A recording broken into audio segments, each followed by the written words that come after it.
Elaine, Hey, good morning. good morning. How are you? I'm pretty excellent. How are you? Thank you so much for hopping on. Sure, no problem. Well, I've always wanted to talk to you because you're just so cool and you've done so many cool things. And I've Okay, emailed you many times over the years to pick your brain or to hang with you a little bit. So I really appreciate you doing this. you're welcome. It's not if I didn't respond, believe me, it's not intentional. It's just you know, um, I don't take Delight. myself too seriously sometimes. Well, But I remember reading that you had attended Berkeley. What year was that you went there? 83. Now, Really? yeah. So for the I can say this now because it's actually not a secret, but I graduated in 2010.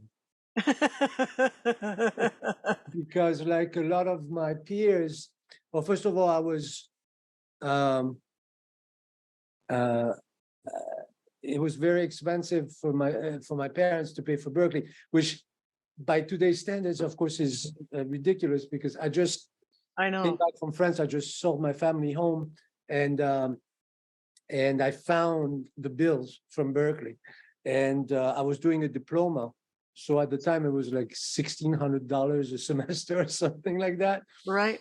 Um, and so it was, but still, it was a lot of money for my parents. Um, And in so today's dollars, it would be a lot more. yeah, of course. So I stayed as long as I could.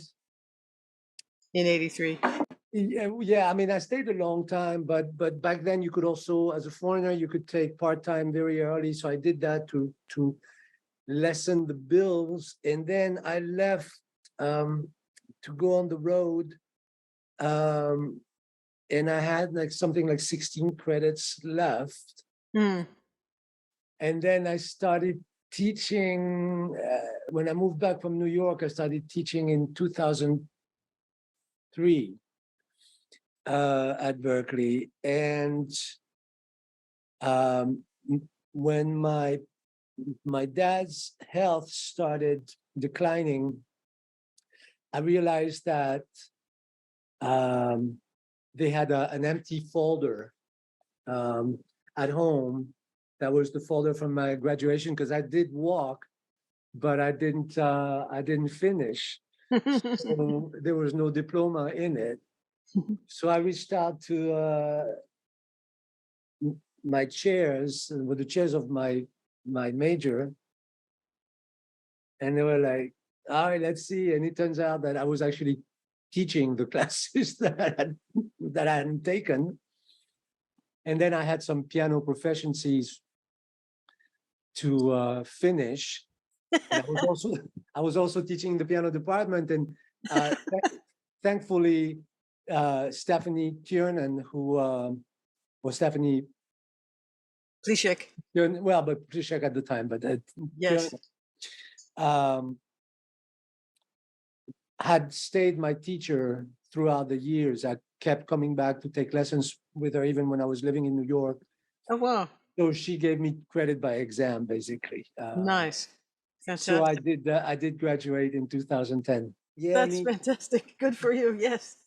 I Yeah. remember coming up from New Jersey and being a new student in 1978, and I Mhm. graduated in 82. And the psychology department did the same thing. When they saw all the high level classes I had taken in high school, they just gave me the credits and Oh wow. helped me get through a few academics that way. But um, who were So you you going on? graduated right before I arrived, basically. Yes, Okay. yes. And I started teaching in 84. Oh my God, you've been there A 41. million, yeah. Oh wow. Hey, I mean, listen, I'm not knocking it, by the way, because um, this is a conversation that I have often with friends and foes. And I love Berkeley. I still love Berkeley. Right, Uh, me too. I love what it stands for, and I am convinced that if it hadn't been for Berkeley, I wouldn't be a musician today. I mean, Oh, if I hadn't come to the States, I wouldn't be a musician today. really? What would you have done? I don't know, probably died early Just- or I hope not. I don't know what else. I just um, I connected with the American mentality of going about making music. It just made sense to me. Mm, Um, and Berklee, I mean, if you look at my career, being kind of a jack of all trades, Berkeley was a perfect environment for that, and it still is. I mean, there's no other school where you can go and, you know, study with top-notch teachers on your instrument and still like take classes in all sorts of other things and be surrounded by people that are going to be great arrangers, great engineers, great, everything. yeah. And for a second, it was confusing when I first came because, I came from France, you cross the ocean, you wanna, I was an average player. There were people here like, Dave Kikowski and I don't know, I mean, Christian Jacobs, like some of my peers, like students. Mm, I was I was the worst of the bunch, and I was really depressed. But then once once I was informed that maybe I could get to work and and get better, um, I did get to work, and but for a minute, I was so obsessed with becoming the best jazz pianist that I could be that anybody who was not a jazz musician, I was not particularly interested in. And right. it wasn't until like a couple of years later when I started realizing that I had interests in many other things, and that being at Berkeley, I was going to get an opportunity to do all those things. I started paying attention to all these people who were not, beboppers and whatever, Yeah. and realized that they were all turning up in all sorts of capacities all over the world, in as as well, you name it, basically. So I loved Berkeley then for that, and I still do. I think there's a lot of fine schools out there, but if you're somebody who has a mind for a lot of different areas of the music um, world, then I think it's an amazing place to be. Yes. Who did you go on the road with that you didn't finish Berkeley right away? Um, who was it at the time? Oh, it was The Story. Oh, really? Yeah, Wow. yeah, because I stayed there a long time, and it was I split in. Like I said, you could take part time very early on, so I stretched it out. Yeah. Because I was really busy playing. But I mean, the whole thing was just a surprise to me because there was this myth when I left France. Uh, People talked, and they still talk a lot about, talk a lot of bullshit about America. The same way Americans talk a lot of bullshit about France. Basically, nobody knows what's going on anywhere. But in France, one of the myths was that at every gig, and this is going to sound like a weird thing to say, but this is true. Every gig, there were representatives of immigration and the union. And if you were a foreigner, you would get sent back home right away. And I'm not exaggerating. That was the myth. That was the idea. Yeah. That, and Keep apparently, you from doing it. It was fear. yeah. So I came here. I didn't have a suit. I didn't have a keyboard. I figured I would stay for one semester, 1 year, and that would be it, because I needed to work. And lo and behold, I mean, I still remember my first gig, and I started gigging probably my second month at Berkeley. Not big gigs, mind you, but little pickup gigs and stuff like that. And I realized that, the only thing that's going to be a determining factor is how many tunes I know and how punctual I am, or something like that. Yeah. So basically that was it, and that was um, so I started working, and I was eking a living, um, and so I started taking part time as soon as I could, so that my parents wouldn't have to lose their house just to put me through music school. And Wow. so I dropped. I went on the road. I think it was '89 when we started touring with the story, and um, and thought maybe I would come back and finish, but then life had other plans for me. How did you meet the story? Um, Jonatha was so it was those two singers, Jonatha Brooke and Jennifer Kimball. Yeah. and Jonatha had attended a summer semester, and she was hanging out around Berklee, and I met her, and uh, uh, yeah, I mean, I had a crush on her. I didn't know what she did, but she was cute, and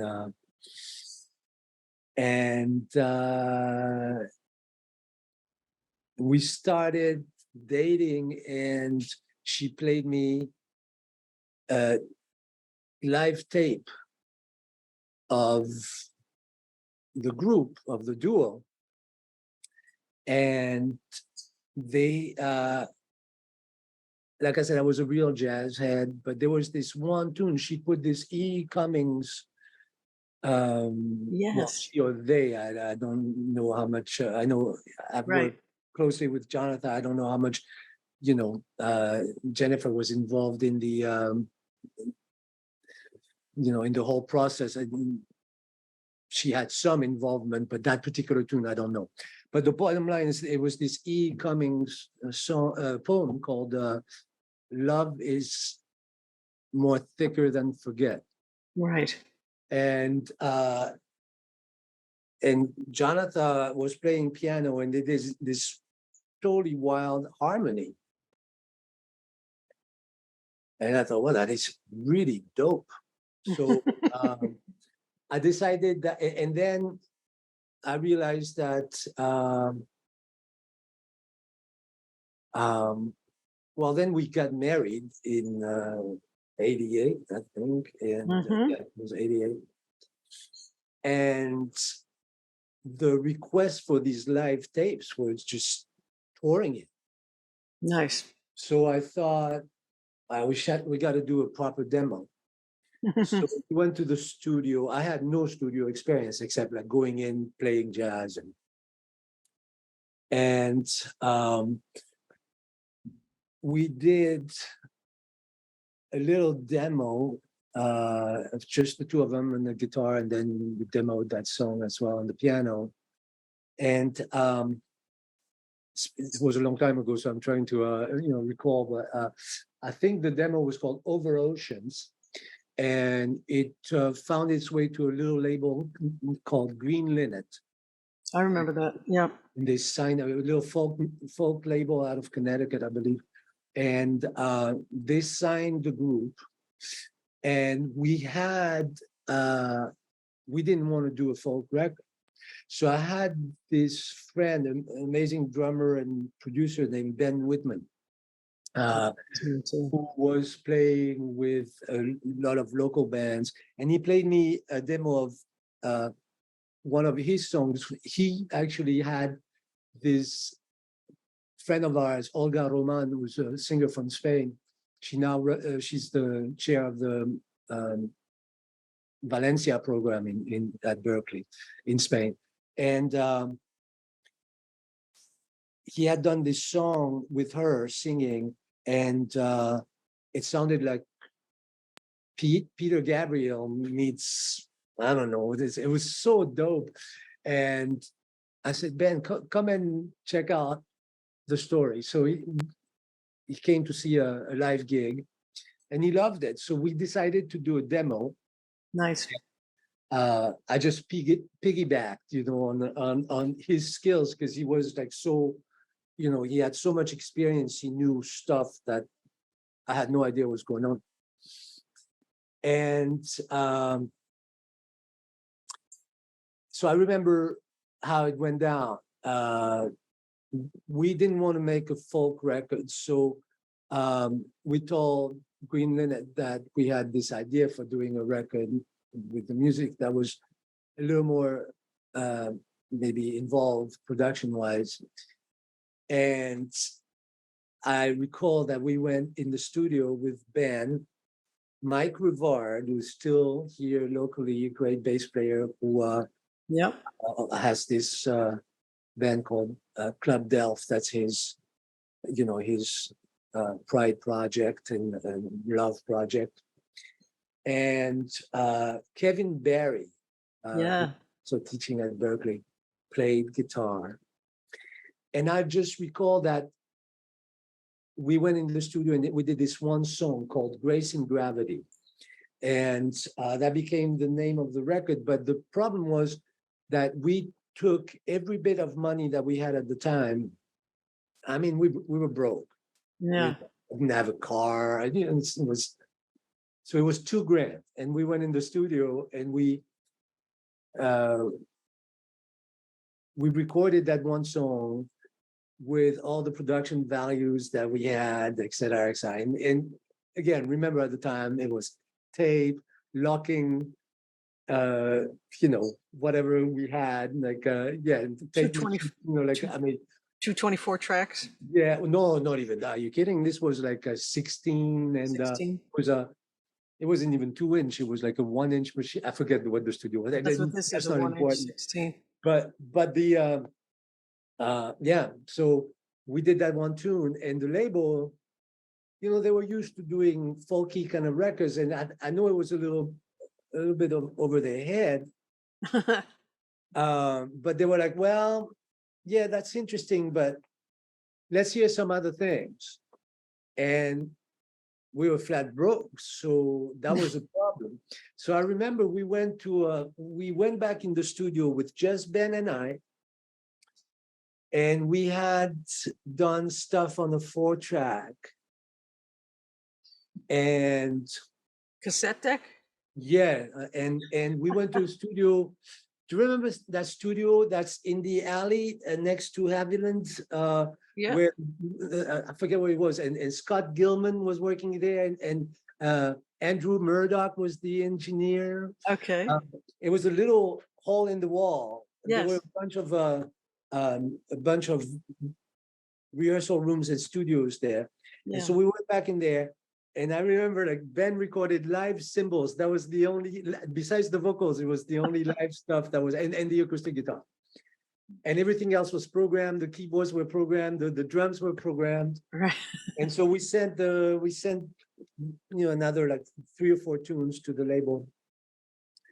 And so they signed us, and then it went very fast. They signed us, the record came out, we went on the road. That's when I left Berklee. And then Jonatha was just giving away the CDs left and right to anybody who was interested. And somehow the CD fell in the hand of to this day, one of my greatest heroes, Tommy Lipuma. Oh, wow. And I remember the day he called us at home, and Jonathan didn't know who he was because he was more of a jazz guy, like Sure. Yeah. Lou Evans and Natalie Cole and all that, Benson, Yeah. And she's looking at me and she's going like, Tommy Lipuma? What? So I said, yeah, talk to him. So he was the head A&R at Elektra. Yes. And that's how it happened. They signed us to Elektra. They bought the contract from Green Linnet. Right. The deal from Green Linnet. Because and I remember it was my first really painful dealings with the record industry, I, I was never a big fan. I mean, there's a reason why I have nothing to do with it these days.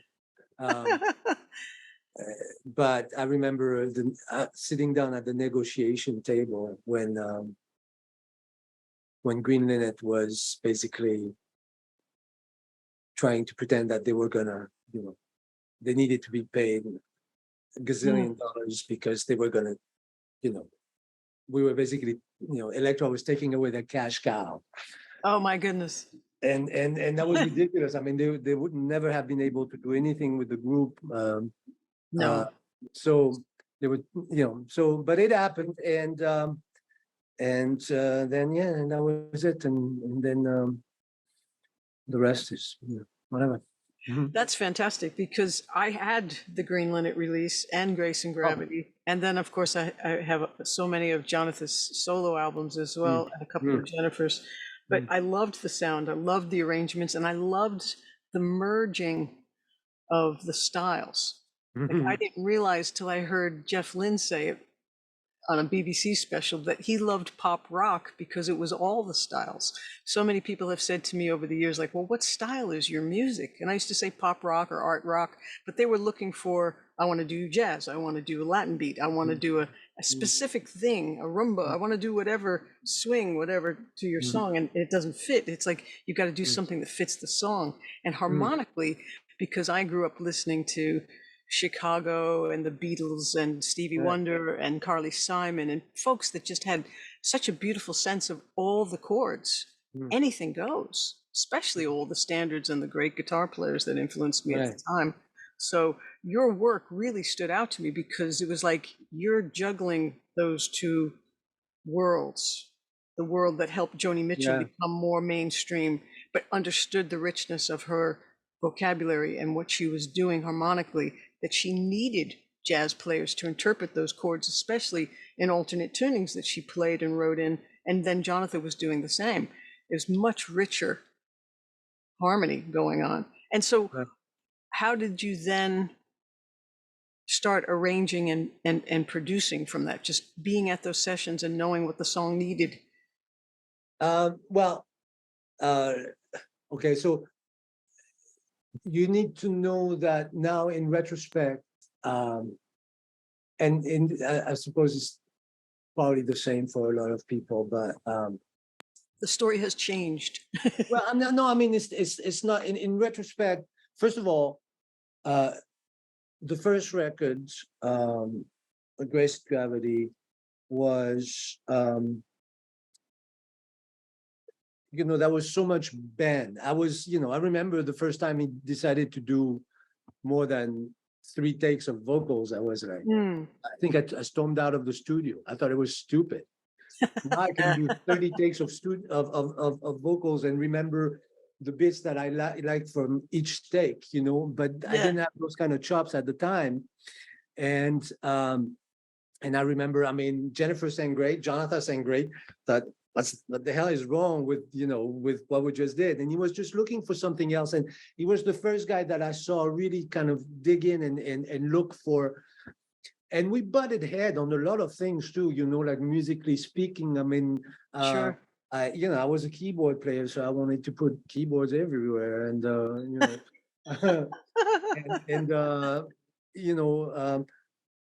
so in retrospect, what we had I'm not going to speak for Ben. I think he was a lot more mature than I was at the time, musically speaking. But for me, it was like, I had skills. Let's put it this way. How much or how little is not for me to decide. But I had skills and I was dead set on using them. So when I listen back to those records, what I'm hearing is me flexing my musical muscles like as much as I possibly can. Does it fit? Does it fit? No, but it's important to say because now I have to share my experience with young musicians, and I don't want them to think that ignorance is bliss. And we were ignorant, man. I didn't know. I mean, you know, if I heard a backbeat, then that's it. It was a rock tune. Or if I heard like slight syncopation, it was a funk tune. And so that's why like those records are all over the place, musically speaking, because we went all the way, well, as far as we could in every direction that the music suggested to us. I don't produce like this anymore. Thank God, because, you know, as much as I recognize people's right to have a fondness for those records, I don't find them particularly compelling, personally, musically speaking. I think the singing is still great and some of the songs hold up, but as far as my work is concerned, it makes me gives me a rash every time I listen to it. You mean 10 Cent Wings and Plum? No. That's when so that was different, because when Jonatha went solo, that's also when Ben decided to leave the group. Right. And so it was the first time that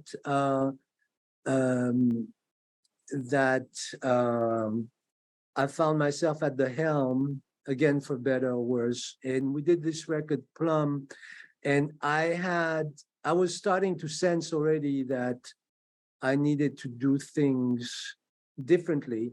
Plus, I didn't want to try to replace Ben, because Ben Whitman was such a great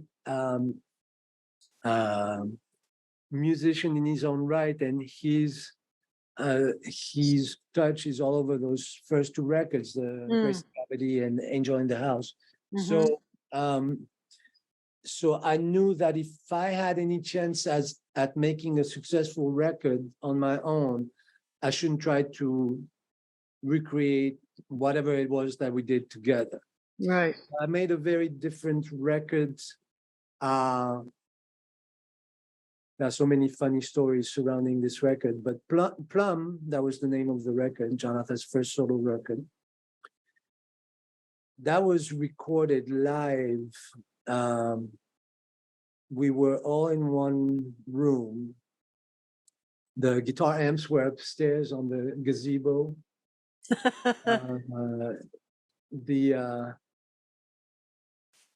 The bass, forget if we amped the bass. I think we might have, but it might have been direct.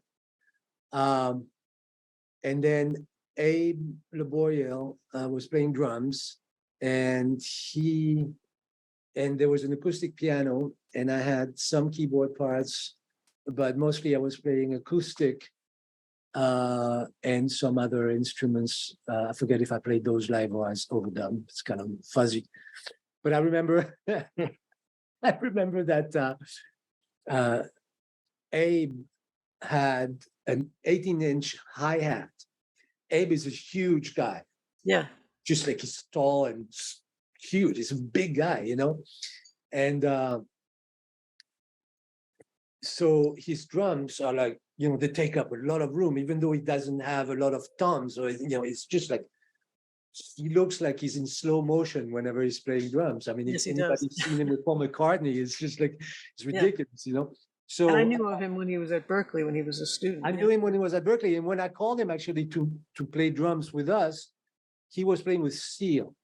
Yeah. And I thought, I remembered him from Berklee, and and Ben was a great drummer. So I thought, I love drummers. I got to have a great drummer. And I remember Abe, but then I'm looking for his number, and I find out that he's playing with Seal. Like, well, that's a long shot. And but we sent him the music, and he had just quit Seal, and he, lo and behold, he ended up spending 2 or 3 years with us. I mean, it was actually, I think he really liked some of the music. Oh yeah. Certainly he had other opportunities. It's great stuff. I've even tried to get in touch with Jonatha to do one of these, because I've always loved her work. It'd be great to you're get on your into the own for this one. songwriting, getting into the songwriting process would be cool. Yeah.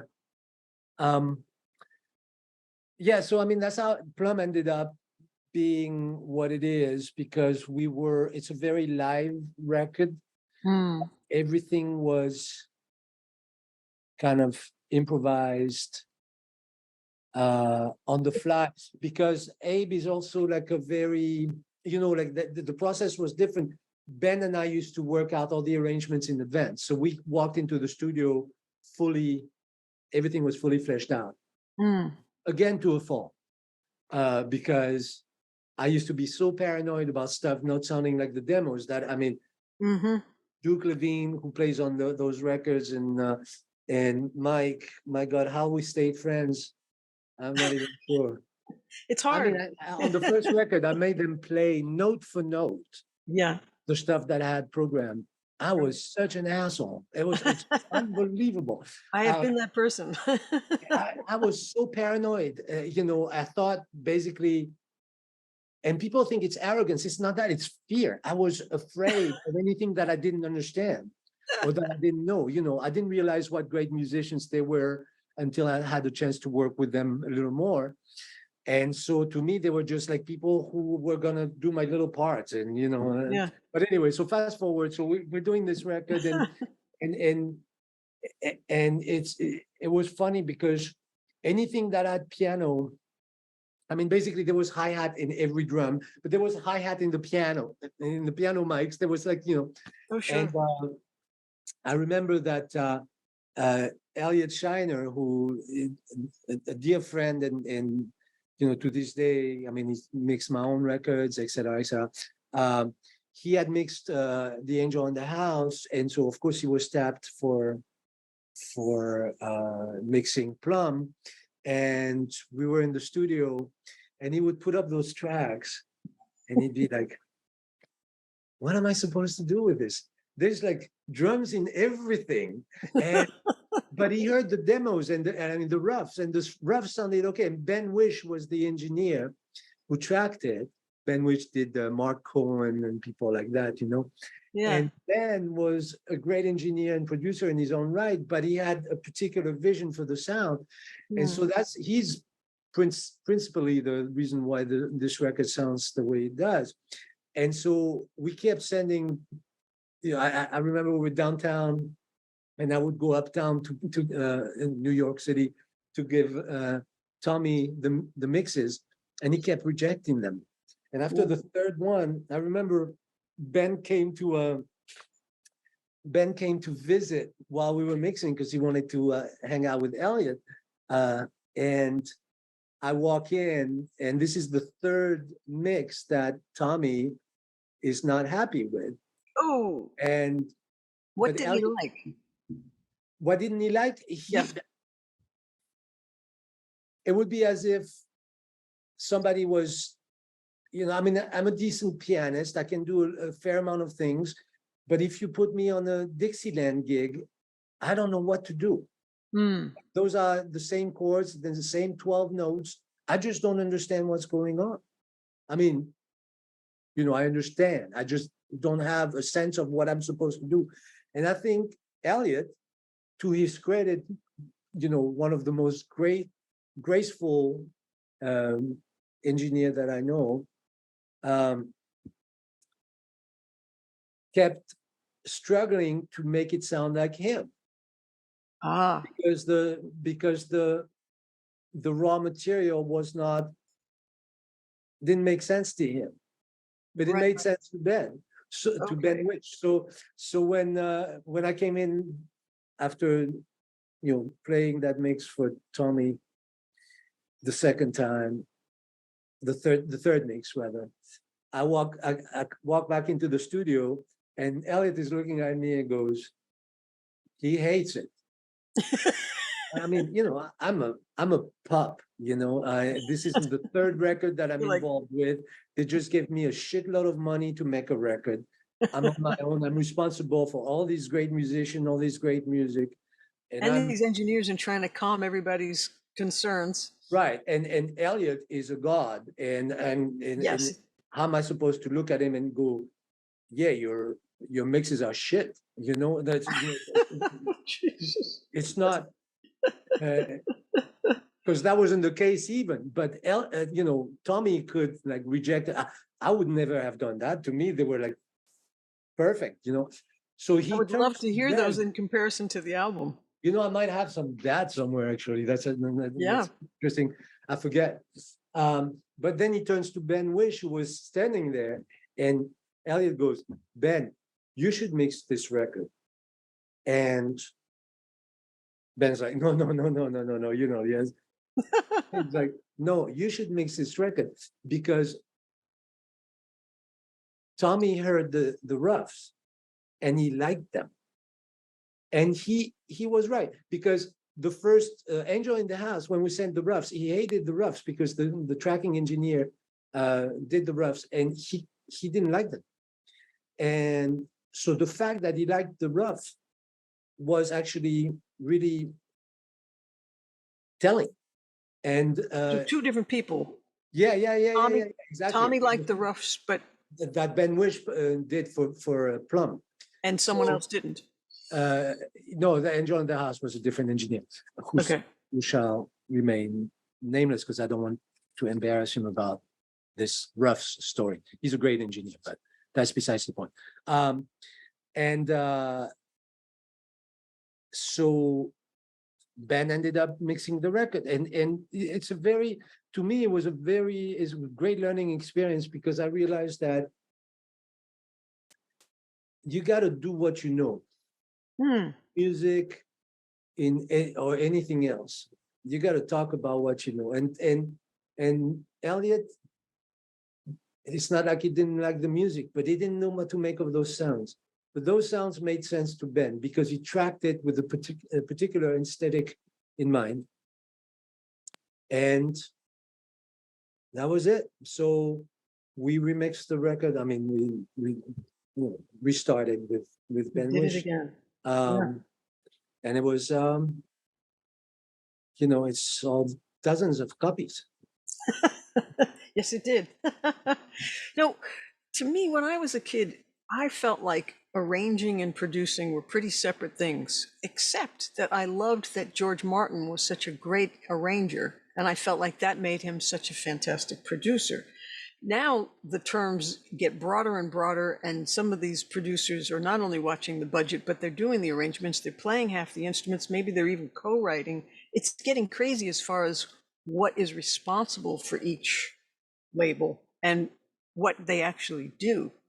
How do you consider yourself, and do you have any separate definitions of what you think those are for you? Being a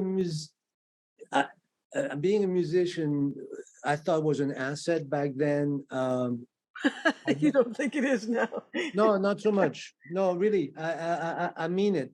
Being musical and being a musician are two different things. No, I'm dead serious because I know great producers who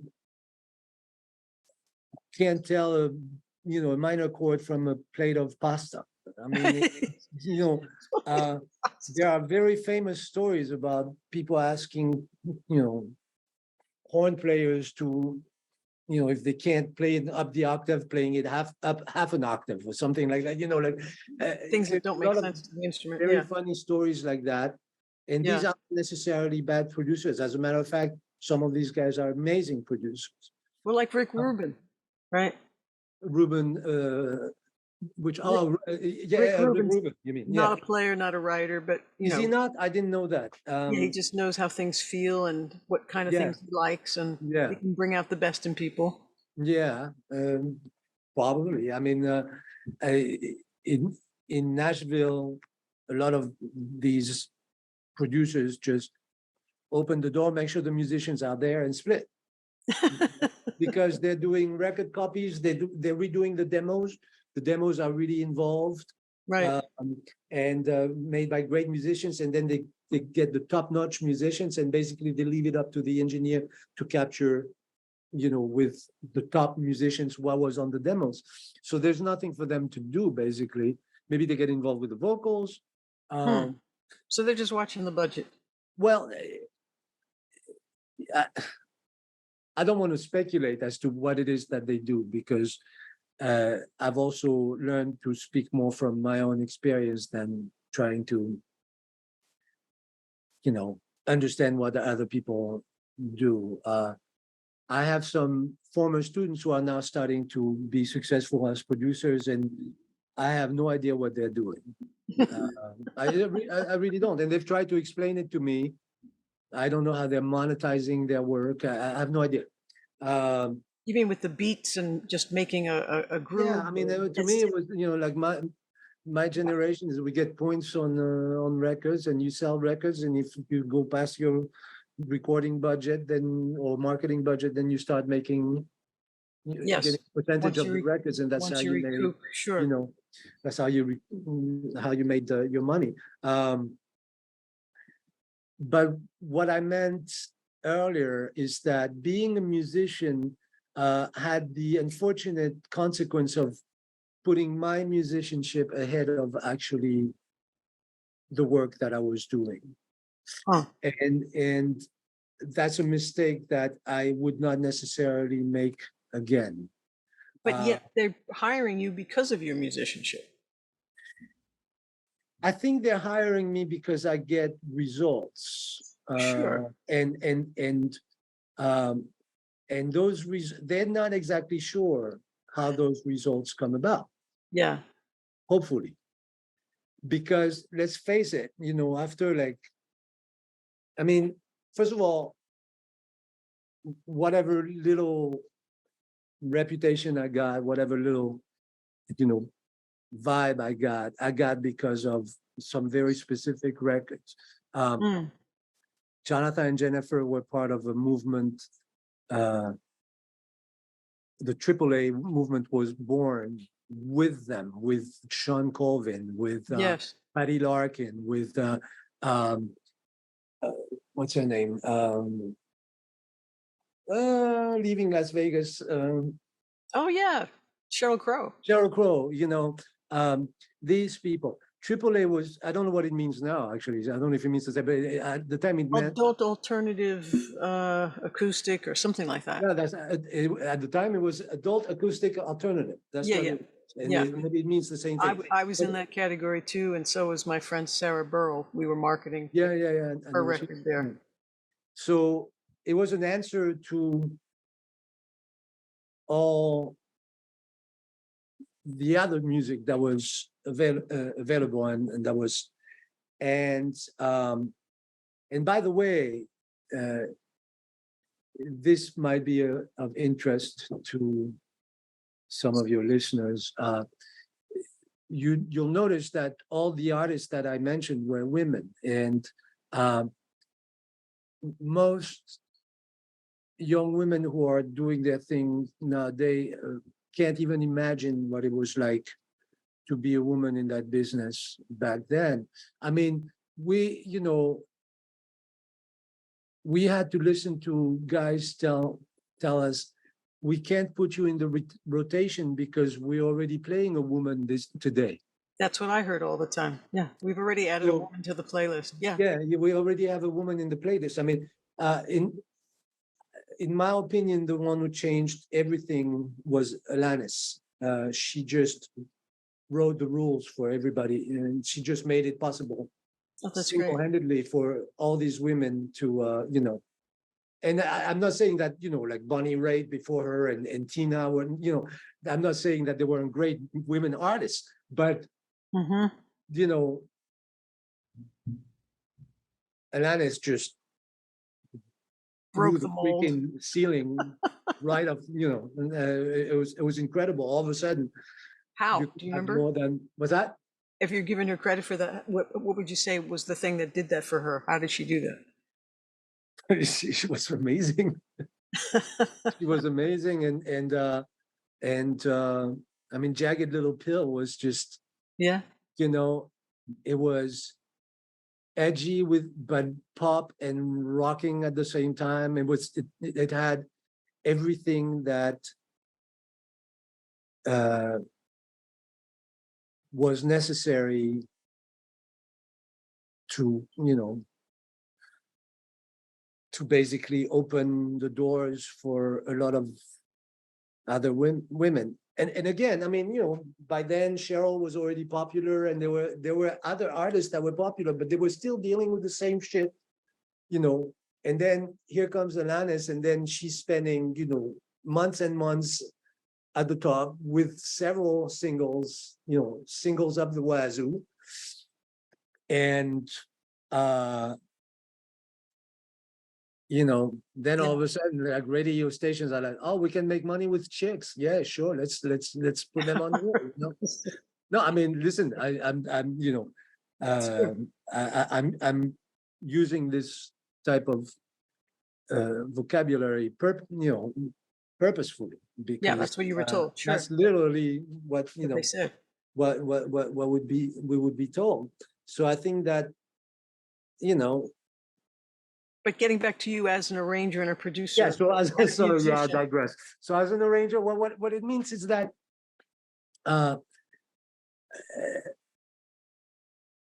people that are not musicians are not tempted to put themselves above the music, above the song. Okay. And I think back then I wanted to be as important a part of the process as the songs themselves. I don't think it was. Yeah, it was arrogance. And then the thing that changes that for most people, at least it did for me, is that you tap out. So what I'm saying is that, I got a little vibe because of those pseudo jazzy, folky records, pop rock records that I was making. So then I'm getting all these requests to produce stuff that are essentially the same music. So I find myself drying out after a while because I wasn't being a musician. Well, I was doing everything. Oh. I was getting all these artists that were, basically singer with his or her guitar. And then everything else I have to imagine. So I'm making the beats, I'm making the, and you have to be the whole band, yeah. People who know me know that me making a beat is not, I don't do trap. It's not like it's not a clap on 2 and 4 and like an 808. It's, every song has to be like, I'm reinventing the wheel. I still to this day don't have any libraries of sound. Every time I start, I spend hours just looking for inspiration. Yeah. So after a while, I started realizing that, oh man, that's starting to sound a lot like something I've already done, probably. And I mean, at this point, the thing I would love to do the most would be to produce a group. Yes. Give me YouTube, give me, Radiohead, like people like, yeah, artists where everybody has like something to contribute and where I don't have to, tap into my limited, bag of tricks to yet one again recreate something that somebody like 30 years ago or 20 years ago. Yeah. So then what would you do as a producer, since you wouldn't be doing half of the finding the parts or the sounds? Listen more. Let the song, produce itself. But still there's the interpretation of taking that live sound in the room and making it translate well onto the recorded medium. I'm not saying that I would just like sit in, I know, but that's what I'm asking. Couch and sip some single malt or something like that. I mean, I would still do some shit, but yeah. No, I mean, what would you be doing? Well, you'd probably still work with them to make sure it was in the right key, perhaps, for the vocalist, or. Oh yeah, I mean, pre-production. That's key. Yeah. And And you I, would notice if something was clashing harmonically or, all those of things. course, I mean, I'm not saying that I want to turn into a moron so that I can be a better producer. Uh, that's not at all the case. What I guess what I'm trying to say is that you have guys who are amazing producers and also amazing musicians. Like, one of my heroes, Daniel Lanois, is a tremendous musician, I love his tremendous, work too. and but his productions have a definite cachet stamp. He has a sound, yeah. And then you take Don Was, who's also an amazing musician, and his productions seem to really kind of like, it's hard to tell if it was him or it just sounds great, but It's an incredible melding that these folks do, though. There is some kind of special sauce that Don has versus Dan versus anybody that would be in that caliber of production expertise. And like Don with Ricky Lee Jones or with Bonnie Raitt, you can just tell it's Don, and you can tell it's Dan.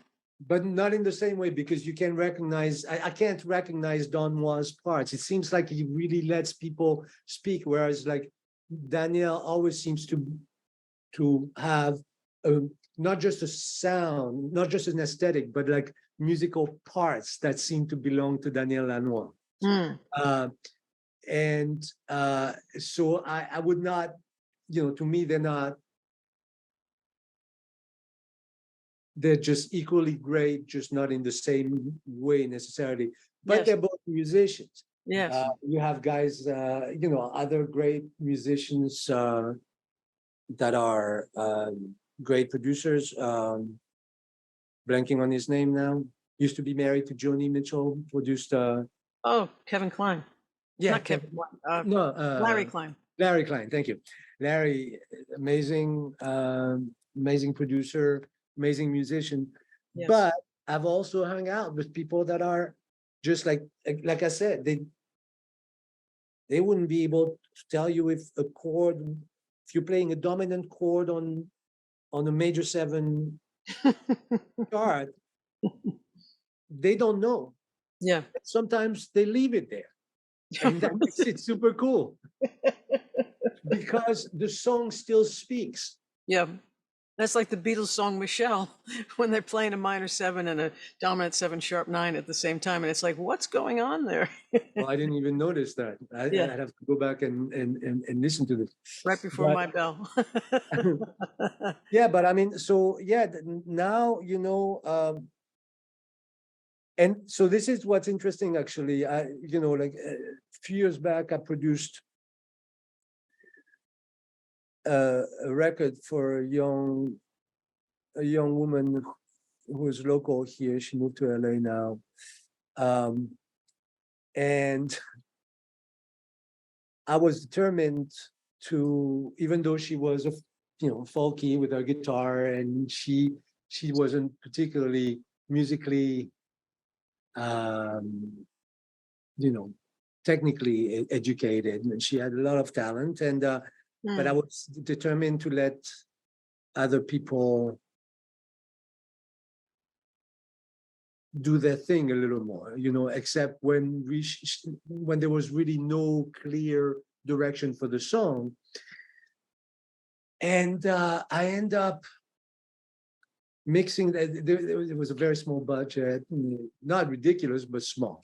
And I end up, somebody recommends a local mixer, local engineer, and he had done a lot of blues stuff, and I remember liking what I heard, so I thought, well, that would be a nice aesthetic for this record. So let me call him up. Ducky Carlisle is his name, if I remember correctly. Ducky Carlisle, and he's a bit of a character too. He's a funny guy, and so I go and drop off the tracks, and it's like, yeah, let me start. So I was like, okay, well, okay, I'll let you, but I might have to. So he calls me up. He's like, yeah, I got a couple tracks ready. Won't you come in and listen? Make sure we're in the right direction. So I go back to his house and sitting in the couch, and he starts playing the track, and it sounds really good. He's doing a great job. And I'm like, man, you're mixing this record like you like the music. I know, but I don't take it for granted. You know, engineers, they have to make a living. And you know, if you're going from a death metal to a folky record to a jazz thing, whatever, I mean, you know, if you have, let's say, if you have the versatility to do this, um, I can't expect that you will like all the music equally, right? So I said that. I said, man, it sounds like you actually like the music. And he goes, you know, I do. It actually reminds me of this record that I put on whenever I'm working on some things in the studio that I love listening to this record. It's a record called Plum by an artist named Jonatha Brooke. And I go, you're fucking with me, right? He goes, No. oh, why? He says, but do you know who produced this record? No, I can't say that I paid attention to them. I said, well, I did. So I guess I can't, you know, even when I'm trying to be hands off, I can't help but have a, you know, a certain aesthetic. That's why I would love to work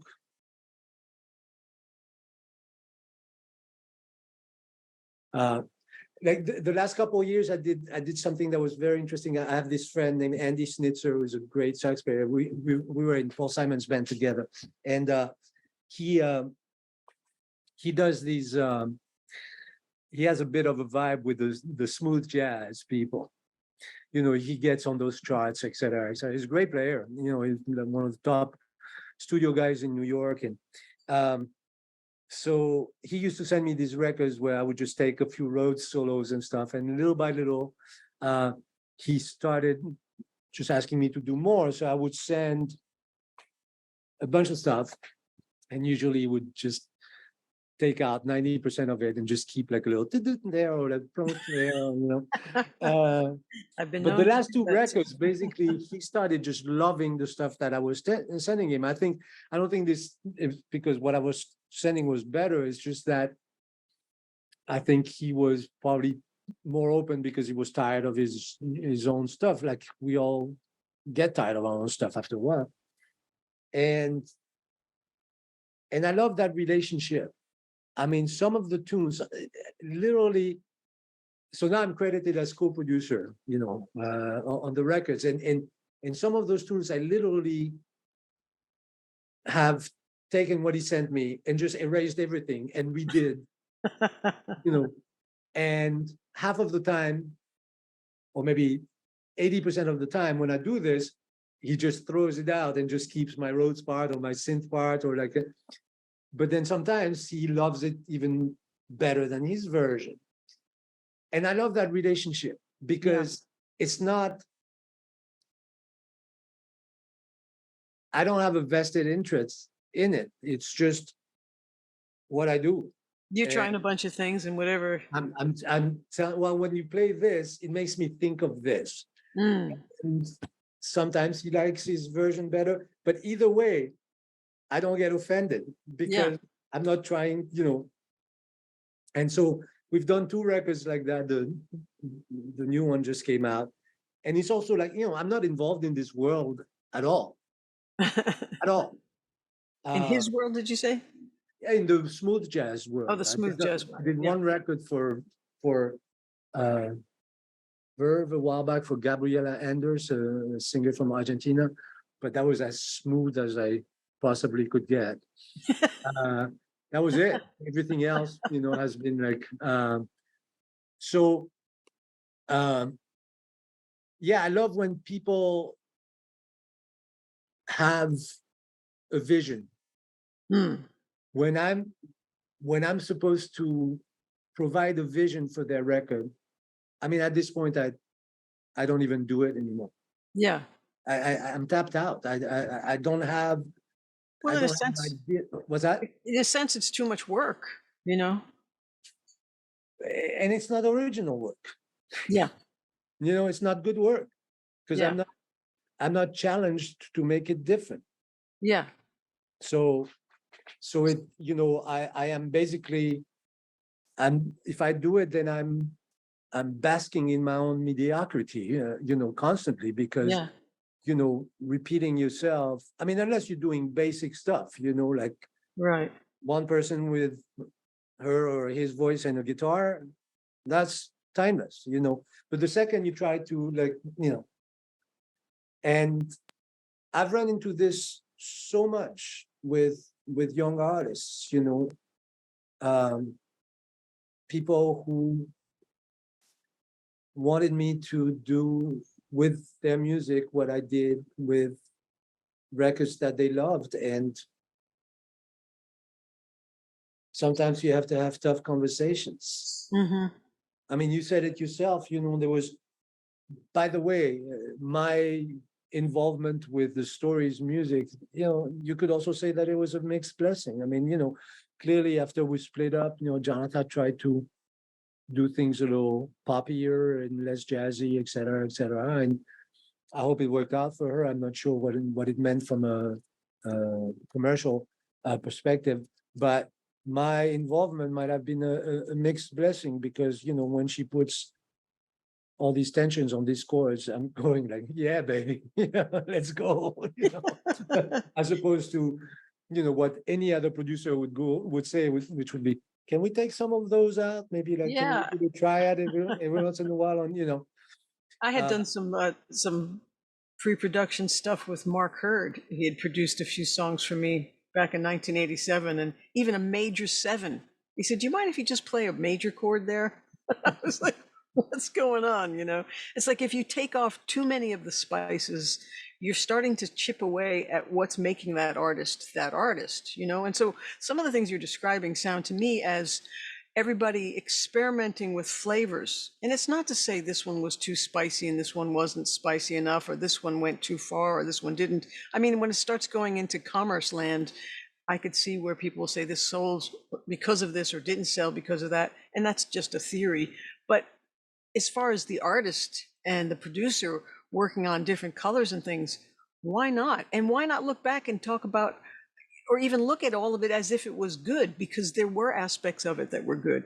And then for you now, it's like, of course you want to grow. Of course you want to do something that challenges you. And of course it takes a while to figure out, in terms of words, what is it that we're after now in our lives right now? What is going to be the most inspiring thing to be a part of? the production can be what puts the song on the radio, but what people remember is the song, the melody, Yes. vocals, and the lyrics. Yes. I mean, unless, at least for singer-songwriters. Yeah. Uh, if you're singing "You Got a Friend," if you replace it with "You Got a Dog" or "You Got a Chair," it's not the same song. Got a chair. Yeah. Well, It was my favorite one. no, but I mean, yeah, I had a joke like this. I produced a record a long time ago after the Stories' first record for a local artist named Vince Gilbert, and he had a song called "I'm Watching My Heart," in which he was describing, you know, his relationship with a woman, and where how much she was reaching out and how much she was extending her love to him. And you know, and then he was saying, but I'm watching my heart. And one day we're listening, you know, we're mixing the record and we're listening to that song in the car, as we did back then, because we would make tapes and make sure that it played well in the car. And it occurred to me that the song would have a completely different meaning if all of a sudden he said, "I'm washing my car," instead of "I'm watching my heart." And you know, the idea that this young lady could be just pouring her love out to him, and he's just washing his car. I found particularly funny at the time. That was Anyway, like sitting there giving proficiencies with a teacher once, and the student was playing the song "If You Never Come to Me," and the teacher was bored, and he leaned over and he covered me so that I could read the title "If You Never Wow. Come To." Well, that's just wrong. I'm washing my car. Similar. Yeah, but it's wrong too, actually. But incidentally, yes, you know that Jobim song is a typical example of Americans fucking up Brazilian Portuguese lyrics, because that song in Portuguese is called Inutil Paisagem, and it's um, I Not mean, even making the translation. lyrics are just, they make you want to slit your wrists, you know. Oh But my the God. American version is, all these lyrics have been just sanitized for your, for your pleasure. Oh wow. That's good inside knowledge. So Um, then, how did the tours with Paul Simon and Sting come about? wow, I never toured with Sting. I played with Sting in a Oh, okay. couple of occasions, but I I've saw never, that you teach both of those ensembles, so I assumed you toured with Sting no, too. I never actually. I created this Sting and Paul Simon ensemble before they toured together. It was Oh funny. wow, that is. But You must have given them the idea. yeah, I'm sure. I'm sure. As a matter of fact, didn't you hear that Paul gives me credit for I was going to say he everything gave ever you did? credit.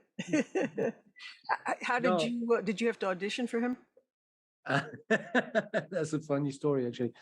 My brother from another mother, Jamie Hadad, was he had created some loops, some percussion loops, and Paul loves percussion, and he had done a few things with Latin percussionists up to that point, and African percussionists, and he was looking for a different sound, and his guitar tech happened to live in Jamie's building, so his guitar tech one day played him that CD of loops that Jamie was doing, and Paul called him and see if they could make music together. So then Nice. Jamie calls me, and he goes, "Yeah." So I started playing with Paul Simon. He's kind of asking me about other musicians, so he's going to give you a call. Yeah, At least he tipped you off. yeah. Sure he did. So yeah, at the time I had just gotten divorced, and I was living in Watertown, and the phone rings, and it was Jamie. He says, "Yeah, man, yeah, okay. Here's Paul." I said, "Huh?" And of course I didn't. So I thought it was a joke at first, and Yeah. it's like, "Yeah, this is Paul. How you doing?" I said, "I'm doing fine, but I'm suspicious. Are you really Paul Simon?" He said, "Well, yes, I am." I said, "Okay, maybe Jamie wouldn't fuck with me that way, so I'm gonna assume it's true." And he goes, "So do you ever come to New York?" And I said, I'll be there "As in a matter of fact, I'm 3.5 hours. supposed to be there tomorrow," which wasn't true, of course. But so I got in my car the next day and drove down to New York. And I like that answer. You have to remember that one. I walked into the studio, and I mean, it was just a magical moment, because I used to be a huge fan. I hadn't thought about Paul's music in a minute, I have to be honest, because I had been doing other things, and also, I mean, there was almost like a deliberate effort not to listen to somebody who was um, just so crafty, and I was already too crafty. Oh, And so I was, trying to listen to people who were a little more generic, or at least a little more just mainstream, experimental maybe, or freer. Just he's so about the song and about, just let's add a bar here because I have an extra word or an extra two words, and or Yes. let's, where can we go from? Where does this song want to go from here? And so anyway, long story But short, you were looking for something more free or a little bit more. no, I was looking for something that could teach me to be less jazzy, less Yes. sophisticated. And he was more sophisticated than I was. Yeah, he was still studying harmony and learning new chords And he was surrounded with people that just made the music really sophisticated. And I didn't know his yeah, process at the time, but so he's not somebody that I was listening to at the time. sure. But Graceland, Spirit Yeah. Voices, and then other records before that, and the Simon and Garfunkel stuff. Yeah. I really loved Still Crazy after all these years with Phil. Oh, that was a beautiful record. Yeah. So I walk into the studio and he's tracking, and Studio. he goes on the talkback and he goes, "Oh, guys, Alan is here. Let's take a break." I'm like, holy shit! So he greets me, gives me a hug. I mean, it's the first time I meet the guy, That's awesome.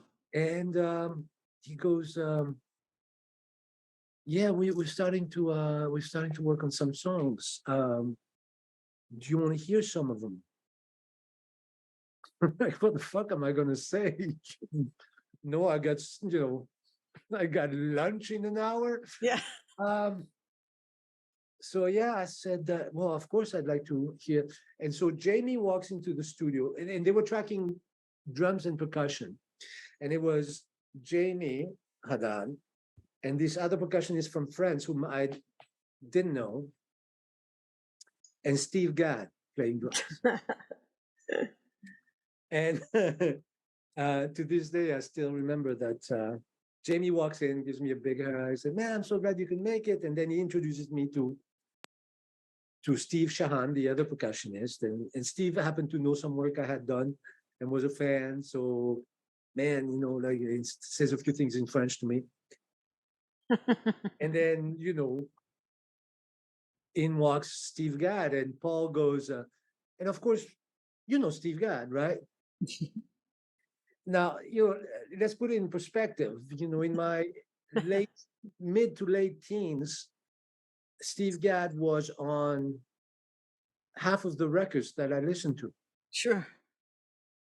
Jazz and pop records. Me too. Yeah. And I'm not exaggerating. I mean, Al Benson, Chick Corea, Chet Baker, you name it. He was on everything. Rickety Jones. I mean, he was on everything. Yes. So there's this moment of panic, and I'm suddenly in the studio with Paul Simon and Steve Gadd. So I went. And how old are you? Oh, I was already. So I was in the pub. I was already. Let's see. It was 99, so I was 37. But there was. So, well, I'll get back to that. But so the funny thing was like, so Paul goes in, and of course, Steve, as if like, we hung out, and I was like, "Oh yeah, sure, sup, Steve." And then I went like, "Did I just say sup, Steve?" And then Steve was like super cool anyway, but I kind of like acted like I was one of the boys, I didn't even belong in the same city, let alone the same room. but it was that moment. The thing that was interesting is that when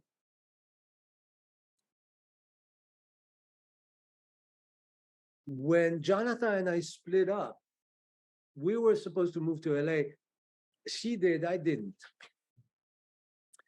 And there was this strange moment when all of a sudden, because I had kind of dedicated myself to that world, this strange thing happened. I was supposed to produce a Latin jazz record for Verve and this fantastic vibes player, Dave Samuels, who has now passed actually, sadly, of Alzheimer. I And know, I wish I had met, I mean, I had been in the same room with him many times and I wished I had known he right, I worked bet you taught at inspired Berkeley as gyra well. and Yeah, all that stuff. yeah, exactly. I didn't know who he was. I would have loved to have talked to him. Yeah, he was a nice guy and Yeah. great vibes. So it turns out Danilo Perez, who's now running the global uh, jazz program and the masters at Berkeley, he and Marco Pignataro, um, was supposed to play piano. And Danilo had already hooked me up with uh, years before with Paquito de Rivera, but because I was getting super busy with, I started working with Paquito. I did a few gigs, maybe for a year or so, and then I was getting super busy with Jonatha, and then I decided to stop playing jazz for a minute. It just, I was confused. Let's put it this way. It didn't have the same luster. And I was very confused by the idea that, you could be on stage with any singer songwriter, and the first 3 rows are like singing back all the lyrics and, laughing at the right moments and crying at the right moments, almost on cue.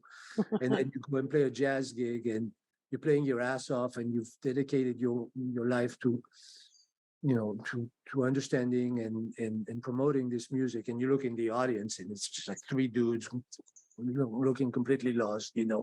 Yeah, well, maybe not this, but just like really not necessarily connecting. So, and the funny thing that happened is like Danilo all of a sudden has a conflict, and so he told Dave, well, Alain's producing the record, why don't you have him play piano?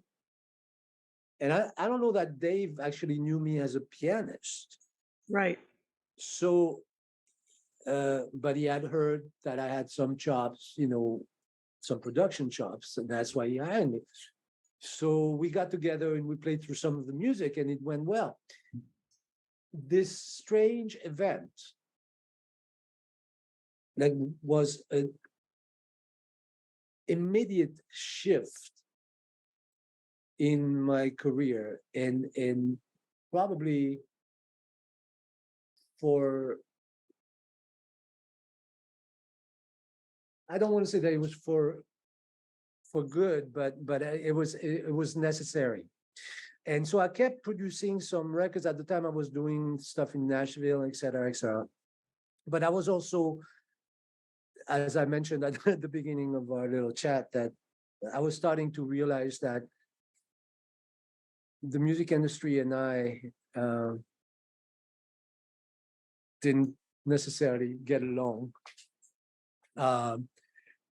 And so I did this record, and lo and behold, I'm working with this Italian singer who was a student at Berklee, and she's fantastic, named Chiara Civello. And we did a record for Verve as well, I think. And we're doing a gig in Pennsylvania, and in walks Phil Woods. And Phil asked me for my number at the end. And I thought he was kidding, because Phil Woods, yeah, for those who don't know Phil Woods, was for years the premier alto sax player, plays on Just the Way You Are, and the Billy Joel, plays at the end of Have a Good Time on Paul Simon. Crazy sax player. Asked me for my number at the end of this gig. I didn't give it to him because I thought he was fucking around. And but he's standing right in front of you asking for it, right? I know, but that's the kind of guy I am. But he's not going to hurt it. What could he do to it? I confuse people because I act like I'm all that, but I'm deeply insecure. Well, you confused me for years. It was so, I was like, he's pretty serious, this guy. No, I mean it. I didn't give him my number. Yeah. And then I'm on a tour with Paul Simon in Europe, and I'm checking my machine, and there's a message from Phil. He got it anyway. Yeah, he got it anyway. He's like, "Man, you're hard to find. Huh. So can you come to Brazil with me?" I was like, "All right." So so he took me on the road, and then all of a sudden, I went from having played no jazz for years Uh-oh. to I'm on the road with Chiara. I'm on the road with Dave Samuels with the Caribbean Jazz Project. I'm on the road with Phil, and I'm still on the road with Paul Simon. Oh my goodness. And so, I mean, I had never been this busy, and I don't think any of that would have happened if I had moved to California and No. focused on being a producer. And I Producer, think sure. the way the industry went and the way I feel about the industry, uh, I think if I had moved to California, I'd still be there, but living under a bridge somewhere with, you know, a bottle of homemade schnapps next to me or something. But what happened in that moment in the studio with Paul Simon? He didn't have you audition or anything. It was just, you're just playing. So yeah, sorry, I digressed. So he goes, so he plays me some songs, Yeah. and I'm like, he says, "Do you hear anything?" I said, "Man, I always hear stuff, but I don't know if you'll like it." He says, "Well, can we record some?" I said, "Sure." When? He says, "Can you come to my house next week?" So I said, "Sure." And I was living in Watertown, and so next Going week back and forth to New York. I put all my shit in my car, and I do mean all my shit, Rose, Wurlitzer, all my synth, racks. Whoa. I had a, and I go and we unload everything and set it He's up in helping the you carry living room. stuff in? No, he's got to. No. That's funny. No, no. No, his house, he lived like below Sting and above John Lennon, So Oh, his house he lived is this at the apartment. Dakota? I think it's either the Dakota or it's the one next door, like on Central Park West. Oh, okay, because James lived in the one next door, so maybe he lived in the building with James. Ah, that could be, yes. So Wow. so he has an assistant who's like helping me log all this shit in, and then we're setting up, and at the end of the day, I'm breaking down. It's like, all right, let's. Can you come back next week? Like, okay, so I did that for like a few weeks. But which keyboard should I leave home? Well, you actually you don't know the half of it. One time I show up and I have the sniffles. I just drove in from Boston, and he opens the door and he goes, "You have a cold?" I say, "Yeah." And he goes, Come "Hey back man, next I week. have two young kids. Yeah, let's do this next week." Oh, okay. Ugh. Yeah, but it's Paul Simon. What are you gonna say? I mean, Yeah. it's not Wow. his fault that I choose to live in freaking, Watertown, Mass.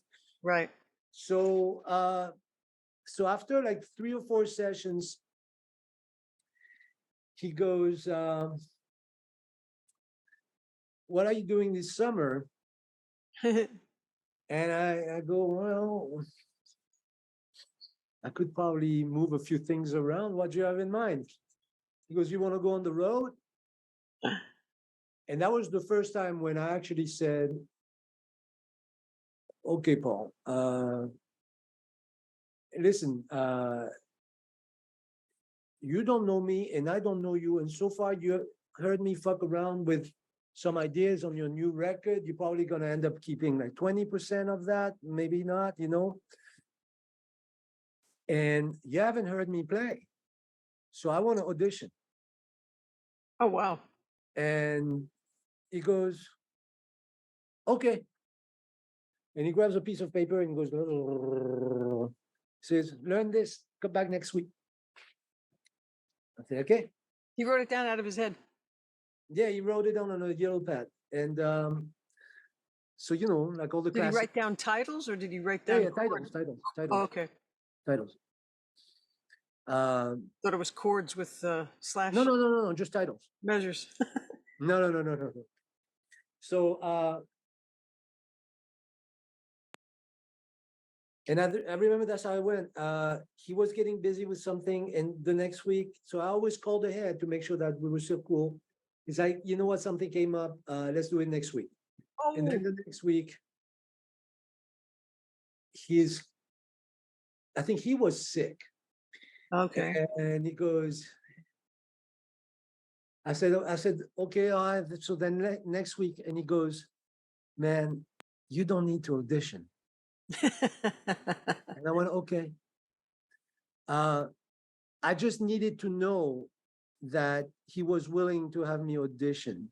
That was important to me because I didn't know him, for all I know. I mean, I'm, he's a big star. He could be completely loopy and which he is not, but I could be like, walking into like third week of rehearsals and he doesn't like my socks. And all of a sudden it's like, I'm going to use a different keyboard, Your socks. I don't know. I mean, I don't know what these people, I have no idea what, billionaire songwriters, what Uh, operate. yeah, it sounds like So, he's probably one of the only people in the music industry who was never ripped off because he had good lawyers in the family right from the beginning, keeping all this yeah, publishing and he all told that. me made his first,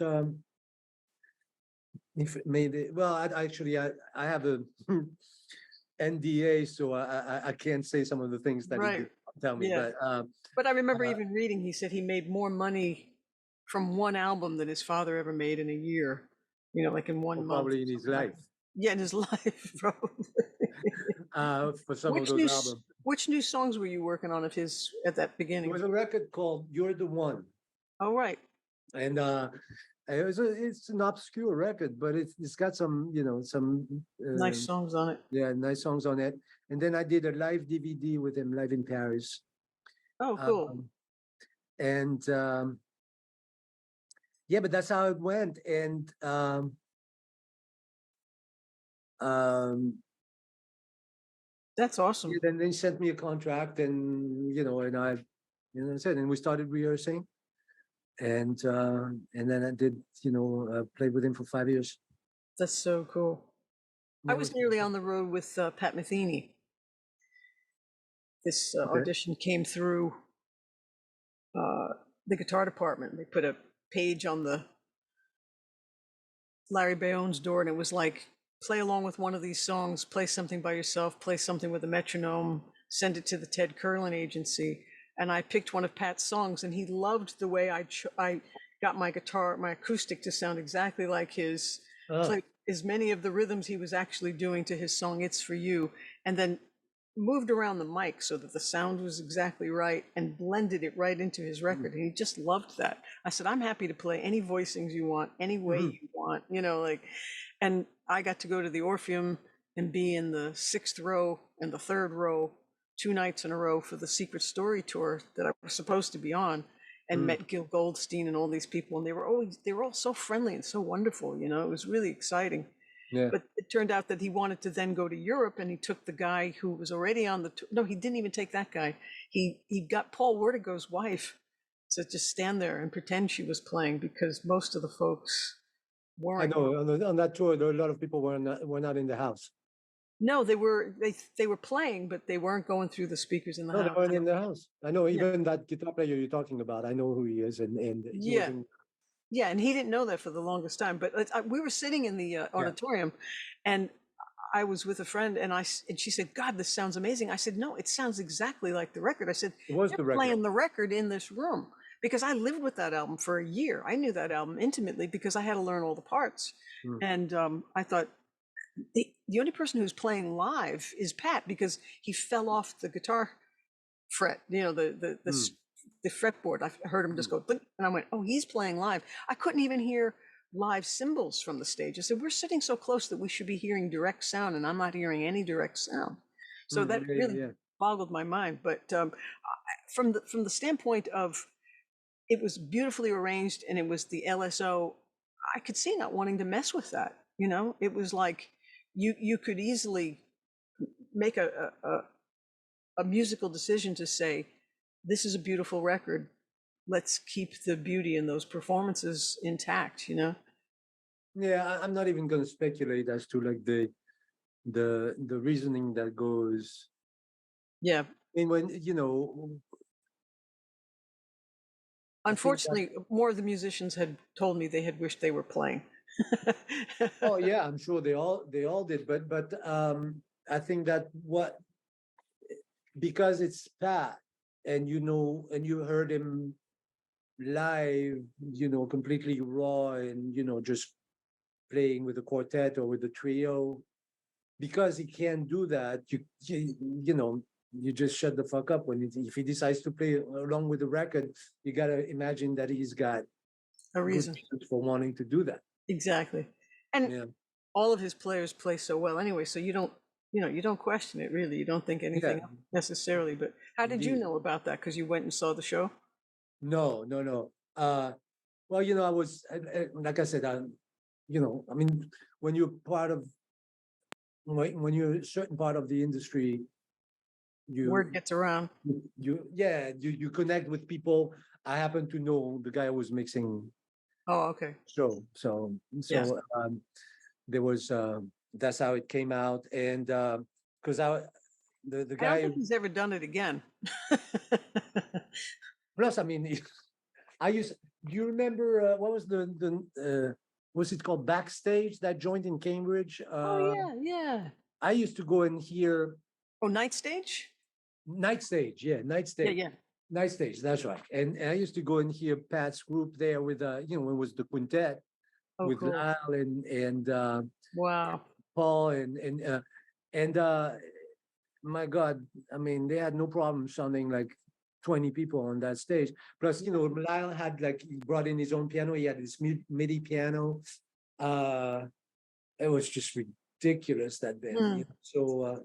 Um, so yeah, if they could play on that stage and sound like, no, I think there was obviously a desire to try to do things in a particular way, and why the hell not, It was the most gorgeous, emotional album. I even said to him right there in the Orpheum, these songs move me so much. I hope I can play them every night and not just weep because they were so gorgeous, you know. And yeah, so many songs on there that are just so gorgeous. But Mm. tell me about your young self, then all of a sudden turning into this giant performer. I mean, what did you do about stage fright or nerves or your mindset for? And the other question was, when people would say, okay, let's play this tune, let's try this, let's do a run through. Are they just throwing chords at you, or are they giving you a lead sheet, or are you just trying to follow by ear? All right. Yeah, I'm sorry. All the above. I'm getting older. If you ask me too many questions at once, I can't remember past 10 words, Well, it's always 10 a mixture words for in the all of best. us. It's always a So, mixture for all of us. so the young self, Well, even now, if you get nervous at all, what are some of your tactics for getting through a show or being professional and being able to play through that extra adrenaline that students usually find that they can't even play? um, I don't, um, I don't know that uh, I think it manifests itself in a weird way with me. First of all, and my students kind of look at me funny when I say this, but this is true. Uh, I've never enjoyed a single note that I've played until years and years and years later. Uh, So while so you're listening to yourself in the moment, you're really I mean, disliking what's happening? that's one of the reasons why I had to stop playing jazz, because while we were doing Plum, I was very intimidated by that record, because I knew that I had to, it was the first time working with Ben Whitman. It was the first solo record for Jonatha. I was terrified, and so I cleared my schedule, except Terrified of live or in the studio? clear my schedule to be in the studio and really dedicate myself to doing this record, except for one weekend at Birdland. Now, I was playing with a band called Panamaniacs with Santi DiBriano, this great bass player, Tommy Campbell on drums, Donnie McCaslin on saxophone, and Horacio Hernandez was playing percussion, the great drummer from Cuba. And I don't think I've ever, you probably won't be seeing this anyway, so I can, but I've never told Santi this because it would be too embarrassing. But I was so immersed into making this record that we're on stage, we're playing this really hard music. And, you know, if you know the caliber of musicians that I just described, and this is New York, this is Birdland, we're not fucking around. No. This is like take no prisoners kind of music, right? Yeah, kind of jazz. And I'm in there. I'm in there. I'm in the group. I'm playing. I have to believe that there's a reason why I'm there. It's New York City.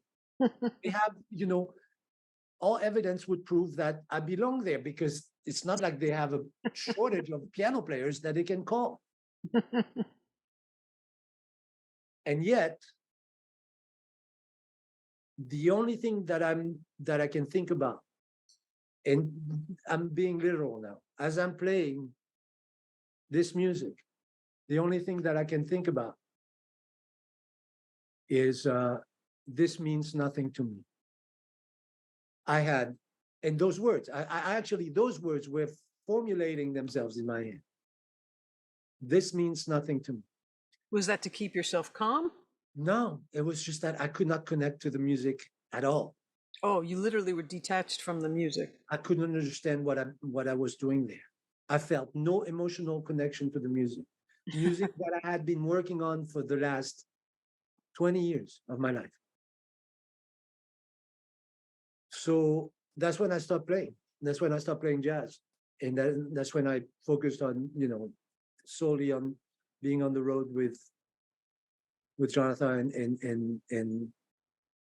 and producing records. Now that I've had many jazz players tell me, superb jazz players tell me secretly, you know, I get more goosebumps from one Beatles song than I do 100 jazz standards, you know, and they're like almost not wanting anybody to know that. But you're not saying that. It can be confusing because it's a different kind of emotion. And it's also because the emotion has been diluted out of the jazz playing to the point where it became as much about the chops as, you know. And it's intellectual. Yeah. It could be a little bit too much. And it depends who you're listening to. You know, John Coltrane was a very technical player, right? Yet never lacked emotion. No. And certainly spiritually, he's, you know, yes, you know, is unparalleled. So, but you're touching on something really important because it's the whole person. If you can give your whole self to a song or to a project or to a band, if everybody could be their complete selves, it's a lot more powerful than just intellectually. Well, it's just that for me, I arrived at Berklee, like I said, you know, I thought, you know, I'm from a small town. I thought I'd be like the cat's meow, and then I was like the worst player. I mean, amongst the people who could play, I was the worst one of them. And I went to work, and I dedicated myself and to this, and then I started being hireable because I started knowing more, and I was very versatile always. I mean, I was, you know, sometimes people would just call me because nobody else could play a DX7 and not make it sound like they were skinning a cat, you know. and but I knew how to adapt my touch to those kind of keyboards, and you know, cool. I mean, there were a few guys like Brad Hatfield, for instance, was a fantastic, you know, went on to play with the Pops, and you know, was a fantastic pianist, and he knew how to play synths like that, you know. But it was like there were fewer of us, you know, back then. Because synth was relatively new, and all those new keyboards were coming out, and it was a completely different touch than organ or piano. Different touch and different approach. The set of harmonics. It was different from playing Definitely. piano. Yeah. So I started getting really busy. I was working 7 nights a week, Wow. and and one thing that had never happened was I had never asked myself why I was doing this. No, but you laugh, but it's actually a legitimate question. Because Sure. if 99% of the planet, or 98% of the planet, is perfectly satisfied hearing a song, and after two, two verses and three choruses, the song is over, and they're perfectly fine with that, then if you're going to take a 10-minute solo on that same song, you got to have a good reason for doing it. You better say something in that solo You too. better say something. I know, they don't usually. And if you don't, then it's because, if you don't, then the result is that you don't own it. Yeah. Now, I'm not gonna, I don't like being this kind of polemic about, I don't know how you pronounce that in English, but it's French word, about what music is good, what's better, I don't want to get into that because, Yeah, frankly, there's no you consensus. know, um, But Keith for Jarrett you, has, but Keith for Jarrett you, it's like, has moved me as much as Stevie or Ray yeah, Charles, or or yes, at least me Regina. too. So, or Yeah. it's not a question of what you do, or what form it is. It's a question of what you understand, what you Mm. were educated to understand, and I grew up on Errol Garner and Oscar Peterson. There will Mhm. never be a moment in my life when uh, jazz, as played by these people, The will be greats. meaning. Yeah, Never.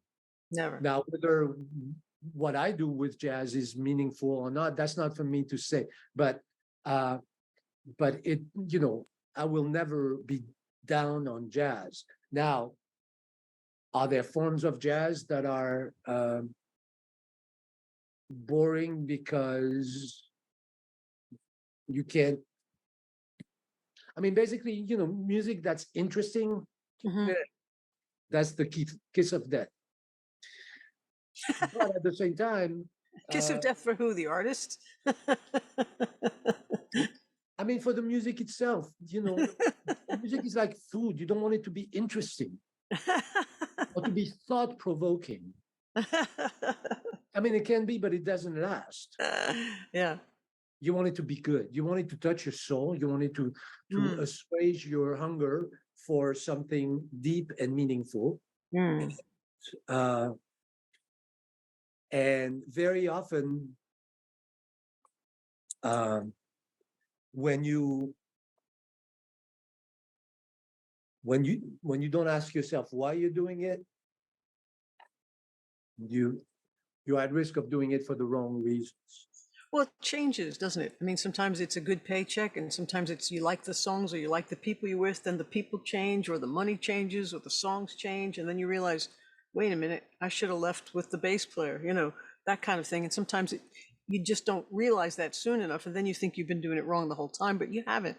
It's just that you're constantly evolving and changing, and maybe the season has ended. Maybe, Maybe, you uh, know, because I think in a very professional, humble way, a lot of this conversation you're just kind of saying to yourself, I've just been pretty lucky, and there's nothing that special about me. But I think there's something special about you, and certainly something special about everybody. And it's not about even stepping on that and putting that down. It's just not having a big head about it and putting other people down and stepping on other people about it, which I don't think you've done. oh, I've put people down. Are you kidding? Oh man. People think I've put them down, but I was just I being mean, come snobby on, about music. didn't you ask around? Don't you know the reputation that I have?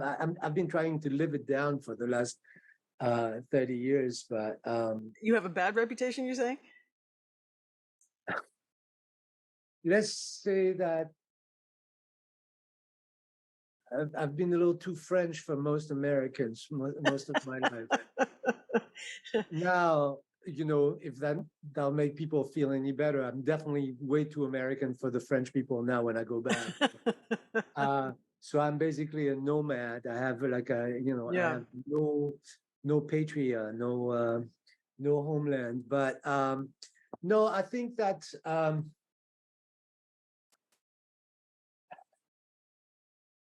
I've always been a no nonsense kind of person. Yeah. But at the same time, this is what my students, call telling the truth. Yeah. And the difference is that now I tell them, no, I tell you my truth, Yeah, that's good. know the truth. Right, right. Back then, I thought I knew the truth I see. because basically wherever I was at, that was it. That Yeah. was, I suppose, I sounded like some politicians, the way they have an epiphany about something, and then all of a sudden, the Right. next thought is that nobody else knew that before they knew it. That's It's kind funny. of how it was. I think I ran into that a lot as a student because from 1978 through 82, when I was at Berklee, it was still a very heavy jazz school. There was no pop rock happening there, and there was certainly nothing to do with the Beatles there. And my friend John Stevens was trying to get a John Lennon music of John Lennon course started there for decades before they would let him. And it wasn't until John was murdered that the press came running to Berklee saying, let us talk to your Beatle experts. And they were like, we don't have any, but you're a contemporary music school. You must have an opinion on this horrible tragedy. And so they were like, quick, grab John Stevens and Lauren Passarelli. And they just put us on the reports and the papers and all that stuff reacting to this horrible thing. And the first person that got the honorary doctorate that wasn't a jazz person was Paul Simon, and it blew my mind. I said, wow, all of a sudden the doors are opening around here. And the problem that I faced as a student at Berklee was people like Larry Bayonne knew I was good, and he hired me as a teacher. I said, I would like to teach here. And he said, I think you'd be a really good teacher. So he knew of my ability and that I played well. But everybody was expecting me as a performance major to be either a jazz player or a classical player. And if you look through those lenses at somebody, you do not see their potential. So you think they're below average or just basic. And I thought, but I play this instrument so well. How could they not see? How come there isn't a teacher here that I can latch onto that would see my potential and bring out the best in me? Like I felt like I had to piecemeal everything myself and figure out who I was and how to become better at everything that I was interested in. And I was a weirdo. I wrote my own songs. I sang. You can't be a performance major in the guitar department and sing, not in 1978 or 82. And I loved production, and I was playing with tape recorders and microphones since I was 11 years old. And, I record in Logic now, and it's like, it's too many areas. You're too diverse, you're too out there or whatever. And it was like, but this is what I like. This is what matters to me. And nobody else was interested in me to say, I'm going to produce you or I'm going to sign you to this label. I was on a major label for like a second, It was like, if nobody's there to produce you and nobody's there to be your label and nobody is your manager or you're gigging on your own, you've got to do these things yourself. And I love what I've learned. So like, since you were open to jazz and you were open to improvisation and things that were more in the jazz light, were there teachers there that were able to help you make these choices as a student to help you grow as to the musician you became? Did you find any favorite teachers or favorite classes?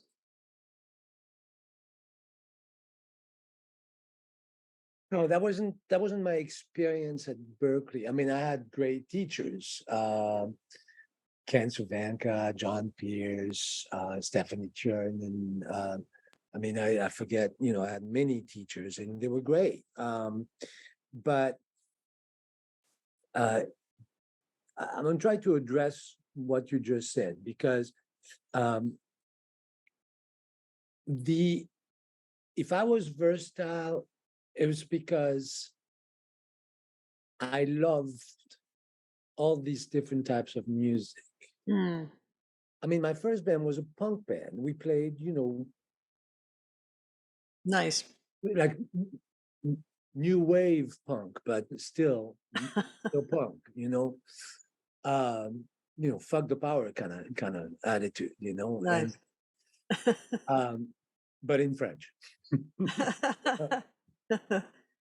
um, and so I never had to be told that there were good reasons for differentiating between different styles of music. That's great. The first music, besides Errol and Oscar, the first music that I learned to love was Brazilian music, and so that was my first love was really guitar, even though I didn't have a guitar, so I sat at the piano, but um, there was also a sense of direction that was different, because the reason why I sat at the piano was because I was born paralyzed on my left side.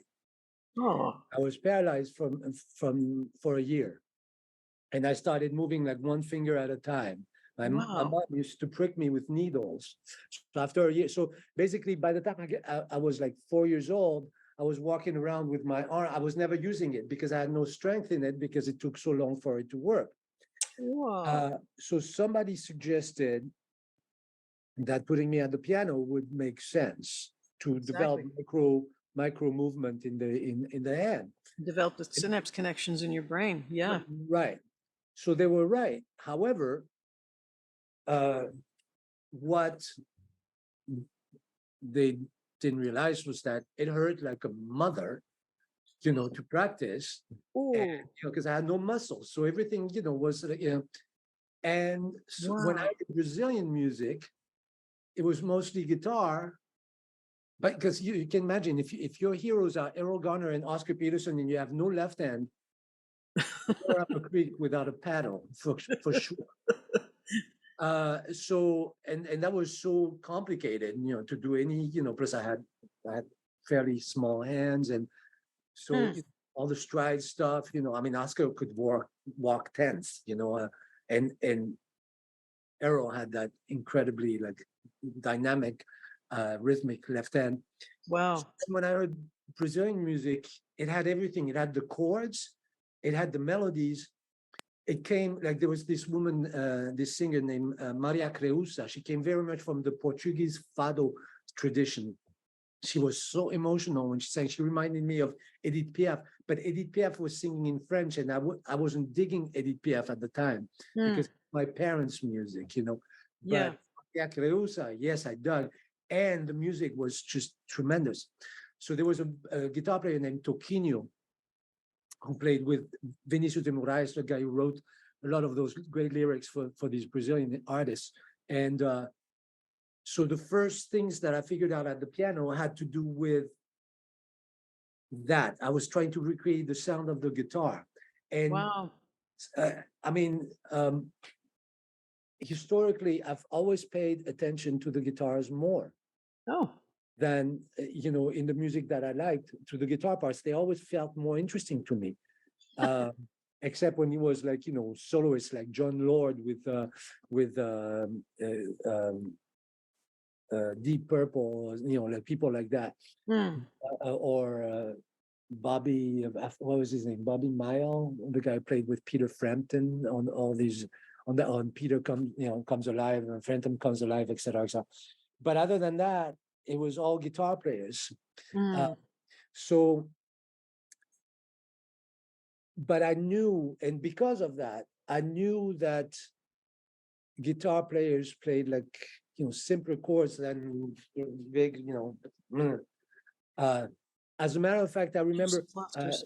the first steady gig that I got in Boston was playing on the weekend in that club Riles with this guy Herman Johnson. Dave Kikalski was the piano player at the time, and I used to sub for Dave a lot on his gigs, and he recommended me when he moved to New York. So I did that gig for. It was a really great gig because Herman was as much of an entertainer as that place needed. He was really getting the crowds going, and we played all sorts of, I mean, we played the whole gamut of the Black American experience, like from early jazz to, Michael Jackson covers and whatnot. Oh, wow. And So so it it was, kept you open to different styles. oh yeah, I mean, it was No hierarchy of that was styles. it was the sine qua non condition to getting the gig. Yeah. And as a matter of fact, Herman didn't, he had to audition me. Like, he didn't just take Dave's because he was like, what's a French guy going to know about Black American music, because it was it was that kind of music. Kind of a good question. But so the thing that's funny is that, a couple of years later, I'm starting to get busy with other things, and I decided it's time to leave the band. So, the word got out, and I remember this moment when so a lot of guys would be calling me up and say, "Hey man, because it was a great gig. Herman would let you sub out if you had a better gig, or if you wanted to do like a really jazzy thing, or he would just let you do your thing, So it was a perfect gig because you worked every weekend unless you had something else going on, and So as soon as the word got out that I was leaving, the phone was ringing off the hook. Like every piano player, every young piano player in town was just like trying to get this gig. And I remember this one guy who was a great player, but he was straight up bebop. I mean, he was a jazz head, Hmm. To the nth degree. Great player, no question about it. Hmm. But he called me up, and I was like, man, I'm not sure. I'm not sure this is the gig for you. But it's not for me to judge. So if if you want to come by, I'll bring you up and have you sit in. So he came by the next weekend, and I said, Herman, yeah, this guy, he's interested in the gig, and he can play, And Herman's looking at me and goes, so he can play. I said, yeah, he's a great jazz pianist. And when he heard that, he said, okay. So he brought him on stage, and I remember how that went down. He said, you know the Rose? The Janis Joplin ballad, The Rose? And it's, it's like 1-5-4-5-1, and then it goes into the 6 minor or something. It's all triads, And the guy said, no, I can't say that I do. And Herman goes, oh, that's okay. We have a chart. And he pulls out the chart. And literally the chart said C, E, F, G, C. That's all. There was no. And they start vamping. And the first thing he does is just like, Bill Evans is the shit out of the tune. That's it. He lost the gig on the first note that he played. Because they really wanted him to just play the Rose. There's a time for putting the sharp 11 and and then there's a time. I mean, Hank Jones was an amazing jazz pianist, but he also played, he spent most of his career being the pianist with the CBS orchestra. And I'm Well, sure that's what I was saying recently in another one of these chats was that I remember hearing about a drummer, a drum audition for Pat Metheny, and Pat had the whole rehearsal space decked out with every kind of drum set you can imagine and every percussion instrument under the sun. And everybody who went through there reacting to the music coming through the speakers, just ran to everything and was this elaborate and amazing as you can imagine, trying to impress Pat. And Pat was just kind of like, next, next, next, next. And then because of the song that was playing for the person who came in next, he just picked up one egg. And he's the guy that got the gig. And so in a lot of ways, we're mind readers and we're personality readers, but you can ask questions and put it into language. What are you actually looking for here? Otherwise, people are setting each other up to fail to say you're going to read my mind and I guess you can't cut it. That's not the case for a lot of these folks. And it could be, I don't want to play basic stuff like the Rose, or I don't want to play stuff as elaborate as sharp 11s on a major 7, but you've got to know what kind of a gig you're auditioning for, what kind of player you are, and what the person actually wants. How did you negotiate that with all the different people? Well, I mean, again, it has to do with, if you love it, you love it. I mean, it's not. And if they say what they need, you know what to play. But reacting, well, yes, it does to a certain degree, because, I mean, where do you learn to play? You learn by listening to other people. And if, I mean, when I joined Paul, I remember the first time we rehearsed Still Crazy After All These Years, and the live version with Richard T. Yeah, it's a masterpiece. The Rhodes part is a masterpiece. And Paul asked me several times during the 5 years that I was with him, he said, change it up. And I was like, I can't, because it's a perfect part. It is a perfect part. Whatever he's doing, I don't have enough culture of that, gospel kind of piano to add to it. So, I changed a couple things, but I mean, so much so that it's actually, there's a funny story to this, because we started rehearsing and we were working on the music from the new record. And there was this one morning when we were really struggling with this one tune. We couldn't find a vibe. And Paul always, like, he would have a library of versions of tunes that he liked, that he wanted to get back to, like the way they happened in such year, or so he always played something before we actually played it with the band. He always played a version, and we would try to get something from that version to try to understand what he had in mind. And believe me, that is sometimes a difficult task, because he'll look at you and go, why would you play this? Because you're supposed to understand his mind, That's what I'm saying. be connected, to like almost have ESP. And so there was this one morning we were struggling to come up. I forget which tune it was, but we were struggling to put it together. And it was almost lunchtime. And the thing is, like, Paul is really a guitar guy, so we had been rehearsing for a week, and I don't think he had addressed me once, So and remember this, I hadn't auditioned, so I was literally starting to wonder if I was going to be in the band the next week, And he goes, we had like probably a half hour before lunch, so it was not time enough to rehearse something else. So he turns to me, he goes, "Do you know Still Crazy After All These Years?" I say, "Yeah." So yeah, let's play that. And I start playing. I knew the part by heart. I knew the sound by heart, because I knew what pedal he was using. I knew exactly the speed of the phaser, you name it. It was a small stone. I knew, I start playing. Steve Gadd gets up from now the whole intro, Richard plays the first chord, and then Steve joins in with time. Yeah. And that's the intro. And so I start playing, and Steve gets up from the drums and heads to the lunch table and starts making himself a bagel. And all of a sudden he goes, "Where are the drums?" Oh, that's funny. And I realized he thought it was the live recording. That's why he went to go make a bagel.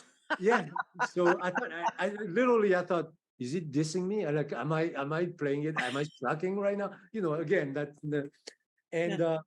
And he turns around and he says, "Where are the drums?" And then he looks at me and said, "Oh, you're playing that." So he gets back to the drums. He sits down, Bagiti, him, me, Paul sing. We played it once. Paul comes over, shakes my hand. It was the first time he addressed me. Oh, that's awesome. And You're that's in. probably the first time that I thought, okay, I'm in the band then. Yeah, you're in. I saw Paul Simon on a Dick Cavett show with Sammy Kahn and a couple of other songwriters when I was a kid. And they were talking about what makes a fantastic song or how to write a song. And I was just fascinated, glued to the edge of my seat. And, I'm still in high school when this is on. I think it was like 77 or something. So I was about 17.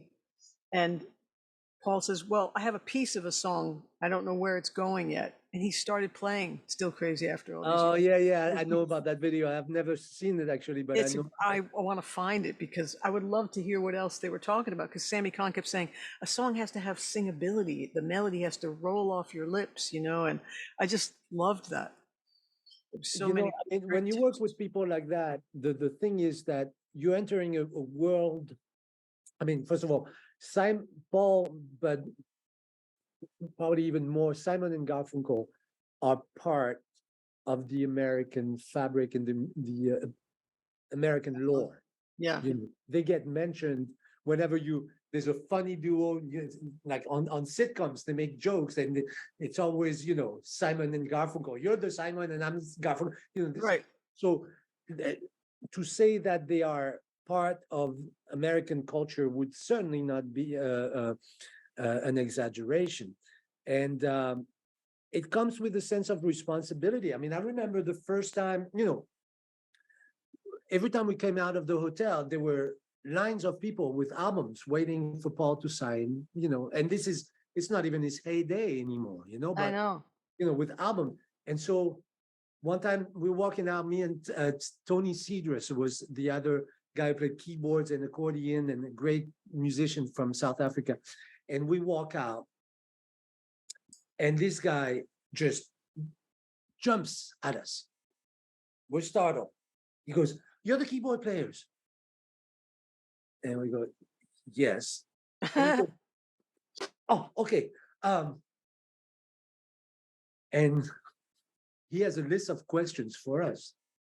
Now, this is a guy who is going, if we're doing like the Midwest, he's going to be at every gig. Oh, yeah. And he goes, and that was, I felt bad afterwards, actually. Not terribly bad, but he goes, 50 ways to leave your lover. Now, you're not playing the exact chords from the record. Now, that was me. I thought it was actually funny to play on the verse of 50 ways to leave your lover. I'm playing Shape of My Heart by Sting because it fits. So that's funny. What I was doing, and I just thought it was cute and funny, and Paul didn't seem to have a problem with it. So this guy goes, "You're playing some different chords." And I said, he goes, "From the original." And I looked at him, I said, "Yeah, that's because I actually never heard the original." There was this moment where you could clearly tell that this man was very confused because he had dedicated his life to Paul's music and could not understand that somebody who was lucky enough to be on stage with him night after night wouldn't have as deep a knowledge of his music as he did as a mere observer and listener to the music. And he literally just, his jaw dropped and we just walked on. He had a list of questions, but he couldn't even get to the second one. And of course I heard the original version, but I was just being facetious and he really didn't take it well. But this is the level of commitment that you're dealing with. People are worshiping their artists, And I suppose the same is true of Beyonce and Rihanna or, Yeah, sure. so, and certainly what's her name, Taylor Swift or whatever, so, Yeah. yeah, that's, you got to be careful what you, but you also realize that, hey, I could fuck with those chords all I want, but it's got to fit the song. As a matter of fact, that's, I'm not going to name names, but because I had been, in a lot of different musical worlds, as soon as I started getting a little vibe as a producer and the story was getting a little airplay, et cetera, et cetera. A lot of jazz musicians would call me and go, "Hey, man, yeah, man, call me to play on those records, man. I can play that shit." And those words they just never felt right with me. And I've heard jazz players talk down pop music as much as I've heard pop musicians talk down jazz. And to me, there's no call for any of that. And Exactly. I, I like people who play up to any kind of music, Yeah, because playing any kind of music well respectfully. and respectfully, but also like in a way that serves the music, Yeah, and serves incredibly each difficult. person. And You can't, it's you just can't, incredibly difficult for yeah, anybody, you know. just polite, So kind. yeah, I mean, Richard T wasn't a lesser musician than Herbie Hancock. He just No, chose to focus his playing on other areas, that required as much knowledge, but in a different way. exactly. And that's it. When Pat was at my house with Steve Rodby for 2 hours, and he was basically auditioning me on my turf, I guess, to be Mm, comfortable, I guess. mm. It was fun. We played for 2 hours, and he said, "So, what do you do? Like, what do you play? Do you play that rock shit?" I was like, "No." But he loves that rock shit. He Yeah, loves some of it, he does. He does. yeah. He was There's no way that he doesn't. being funny. Yeah. No way He that even he he even doesn't. loves the Beatles. He told me he saw A Hard Day's Night 25 times. But to me, somebody, if I'm producing a record, somebody who says, "Hey man, I can play that shit," I know exactly what they're gonna do. If it's a drummer, they're gonna walk in and they're gonna play the most generic thing because they think they have to play down to the music. If Yeah. it's you know, but then you hear somebody like Matt Chamberlain play the drums, and you're like, "Oh man, how creative can you be?" With Right. something that would otherwise be generic.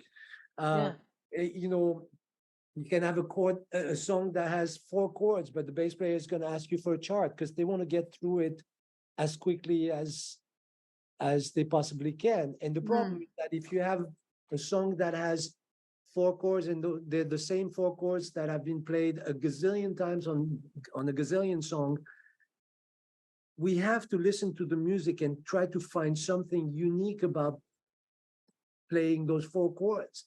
And if I Yes. put a chart in front of them, they're just going to go boom, boom, boom, boom, and that's it, and they're done. I mean, even for my own records, I put out a couple of records in the last few years, and they're very strange records, and they're kind of my own experience in music, and besides Jamie and Peter Slavov, who's is a great bass player there's no other famous people on it, and I know famous people, and I could call famous people, but I know what they're gonna do. I'm gonna have to, waltz around their schedule, and if we want to experiment, that's gonna be like, man, I got no time for that, and then I understand, I respect that too, but that's not what I want to do when I make my own records. Yeah. Right. Um, So you so must be pretty fast at song form if people are doing things with head charts and you're able to memorize what's going on yeah, and get it down pretty I'm pretty quickly. fast. Yeah, I'm Yeah. pretty fast. I mean, I memorize bass line and melodies. That's how I memorize forms. Okay. And then I internalize some of the lyrics. I realized that when you play jazz forms, for instance, like AABA, for instance, or if you're, yeah, like so singers will, if somebody soloed for too long, they'll come in on the second A or the bridge, and Yeah, if you don't know the lyrics, you get confused, so you'll fuck definitely. up. Yeah. So I recognize that after a while, if I could recognize that that lyric belongs on the third A or the second A, Good point. I'm better with the form, and yeah, it's always been like that. It's um, just internalizing the bass line and the melody, and from that I can fairly easily guess. As a matter of fact, like when I tell my students that I know, so many songs, and the truth is that I don't know them in the same way that I know the songs that I know the most, like songs that I can play in any key and etc. But Right. I know the melodies, and I can hear the bass line, so I can sit down and Find the chords. and get through, and if I'm playing rubato, I can probably just actually come up with most of the Beautiful. song. Yeah. Yeah. And then in your mind, are you hearing Roman numerals or are you hearing specific chords in certain keys? No, I'm hearing bass motion. Okay, so you're playing by ear then, it's going up a Yeah, third, it's going to yeah, come down a yeah, minor second. yeah. What Because about, yeah, go okay, ahead. no, go ahead, you're going to No, elaborate on that. because strangely enough, once I think that playing simple music is actually in a certain way is harder than playing very complex music, because in very complex music you have the ability to hide mistakes a lot more. So if you're putting three passing chords between two bars, you actually have the ability to lead to that bar a lot easier. What's hard is all of a sudden going from the three or from the five major to the three major without any, that can be confusing sometimes. And also, I hear certain keys better than other. Hmm. I just realized the other day actually that I'm getting better. I used to get confused. Like if I would hear a record and um and I thought it was in F, but it would be in E. It would be in F sharp. And then just the other day I was listening to this tune and I'm going, oh wait, I like this. And I go to the piano, and right out as I was putting I was going to put my hands on the piano, I realized, wait, that's a guitar player. It's probably not F, it's probably E, and it was. And and it was just that kind of reasoning, because I knew I was good, but I'm getting better at it. I think your ears are really the one thing that you have to cultivate the most. Yes. Because it's kind of like going to the gym. Um, if you don't stay, if you don't keep up, if you don't stay, reasonably healthy, it gets worse. So sometimes to stay the same, you have to keep working at it every day. So that's one thing that every time I learn a new song, right away, as soon as I know it enough, I'll transpose it just to mess with myself, and just to get that muscle Chopped going. up. Yeah. Yeah. How do you go about writing your own compositions? What's your creative process like? Um, Does it happen in all different kinds of ways? Sometimes, but I don't know if you can see All the this. little ideas, yeah, we all have those now. That's it. It happens in my car most of the time. He just scrolled through his phone and showed me all the voice memos. um, oh, that's right. 'Cause this is just podcast. This is not video, right? Well, we'll put the video on YouTube so they'll Okay. see what you just did. But yeah, all my records are in there over the span of 10 years. Oh yeah, yeah. They Yeah, go I have back. ideas that well, you know how it works. You know, you got like this, you got this little idea, and then you're trying to force your way through, but it doesn't happen, and then you don't realize it's actually the bridge to a song that you're going to write 5 years later or something like that, or that you wrote, Sometime, yeah. 2 years before. Right. Um, But so does it come to you as a melody and then you sit down to the piano, or do you have an emotion that draws you to the piano, or are you already playing the piano? it comes in the weirdest ways. I wake up from a It, dream. sometimes it comes at the piano, but I have so many reflexes at the piano. I have so much muscle memory Mhm. that sometimes I don't let it go where it wants to go. As a matter of fact, if I'm thinking of a lyric, like I had the audacity to sing on a couple of tunes in my own records. I sing like shit, but it's the songs were too personal to not do it. So auto Perfect. tune and 30 takes, and pick one syllable at a time. But when I think of a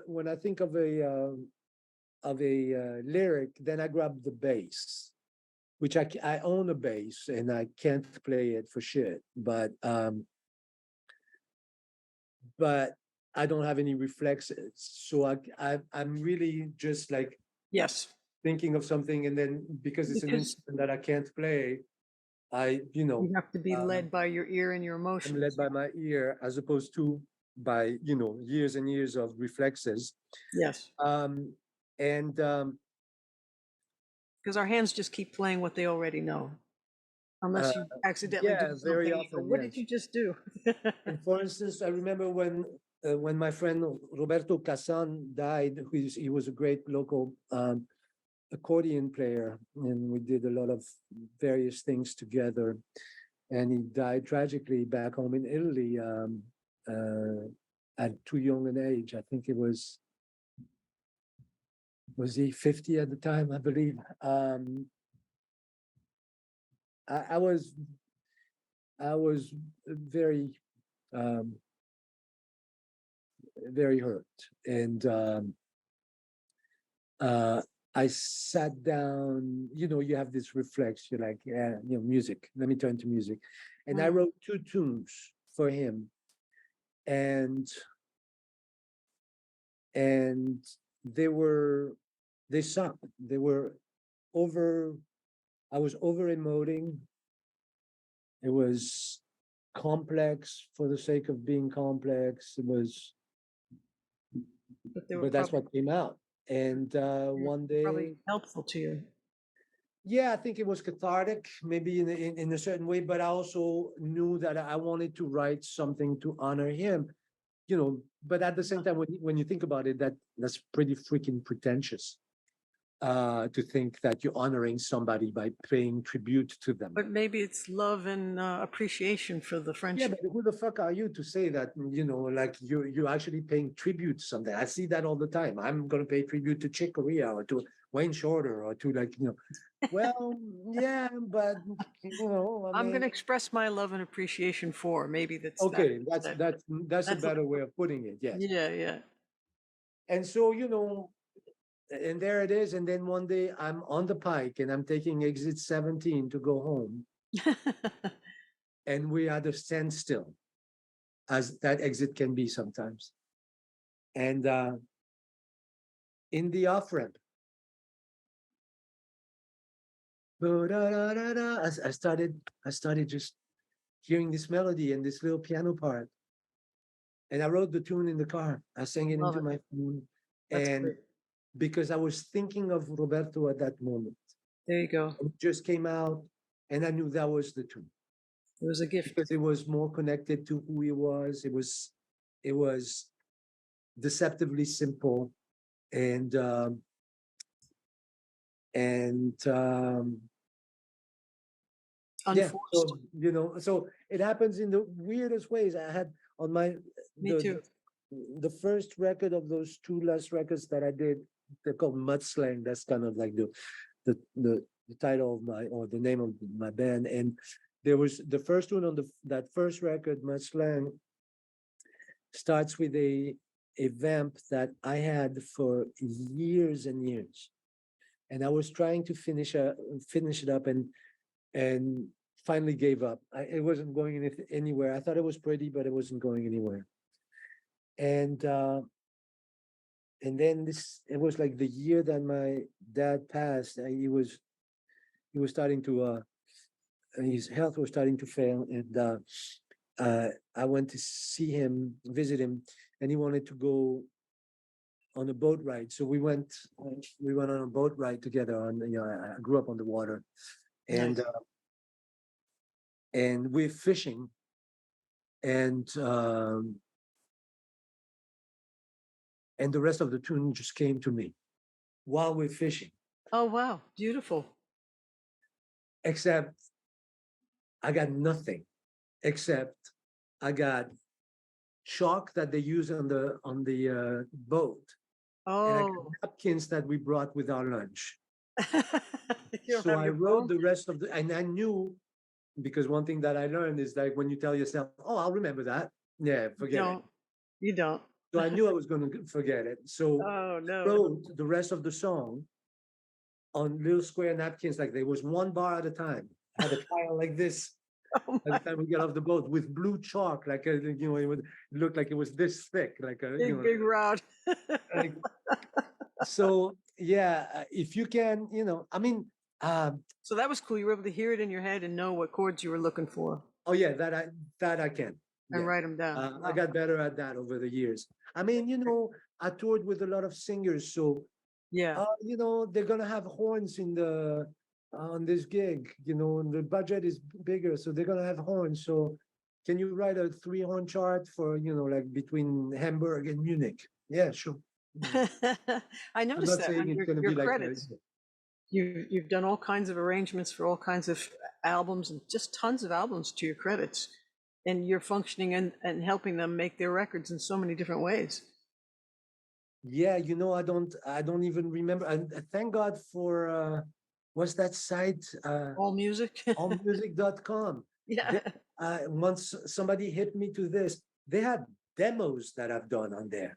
That's great. And I'm nobody. I don't know who these people are. I know. And it depends on who they are, who's trying to upload it and stuff, because they don't accept everything. I mean, I have a ton of So albums out, weird. but nobody It's so knows weird. about them.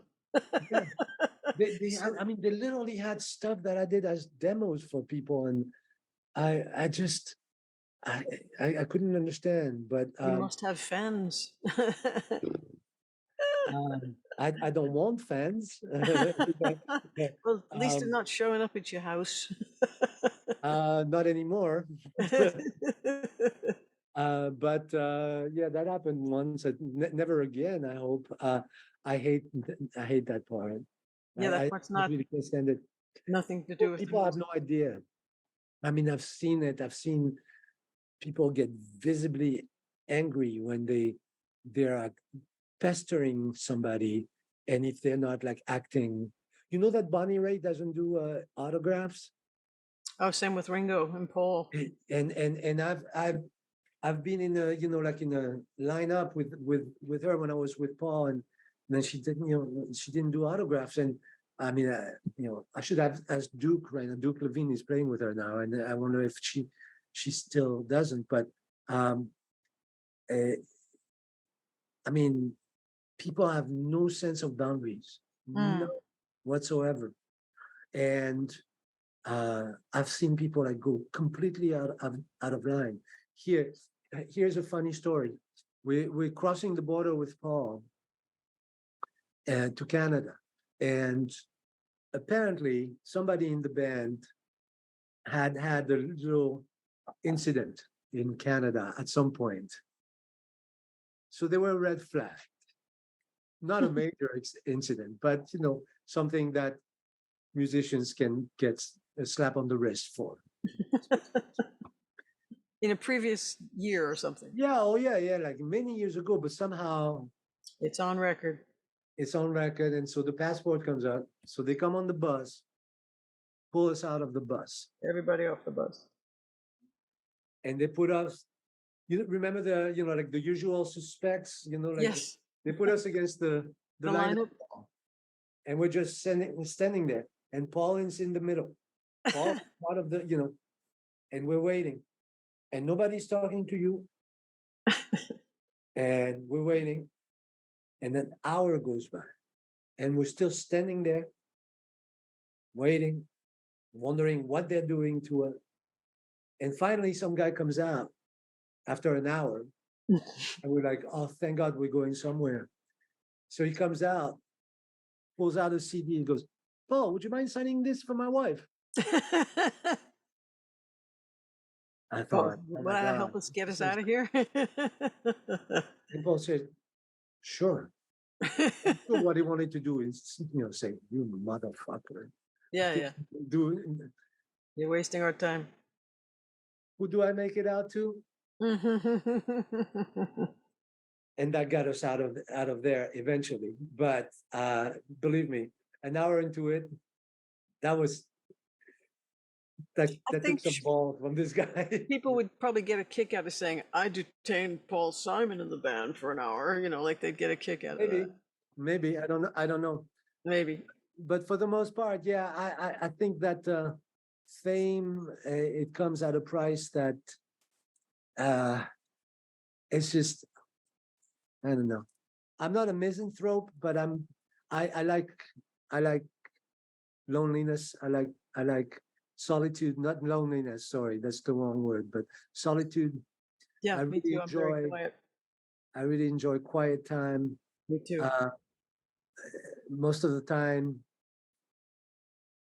I love cell phones because it's for people. It got worse. They're constantly available. Me, it's the opposite because I don't have it on. So when I had a real phone, Yeah. at least it would ring. I would turn those ringers off too when I had a real. I don't. So I never answered the phone actually. So yeah. So I love that part. But I really love solitude. Jonatha had a lyric in one of her songs called "At the Still Point." It's a T.C. Eliot quote. At the Yes. still point, the dances, and it took me years to understand, to truly understand what I thought it meant.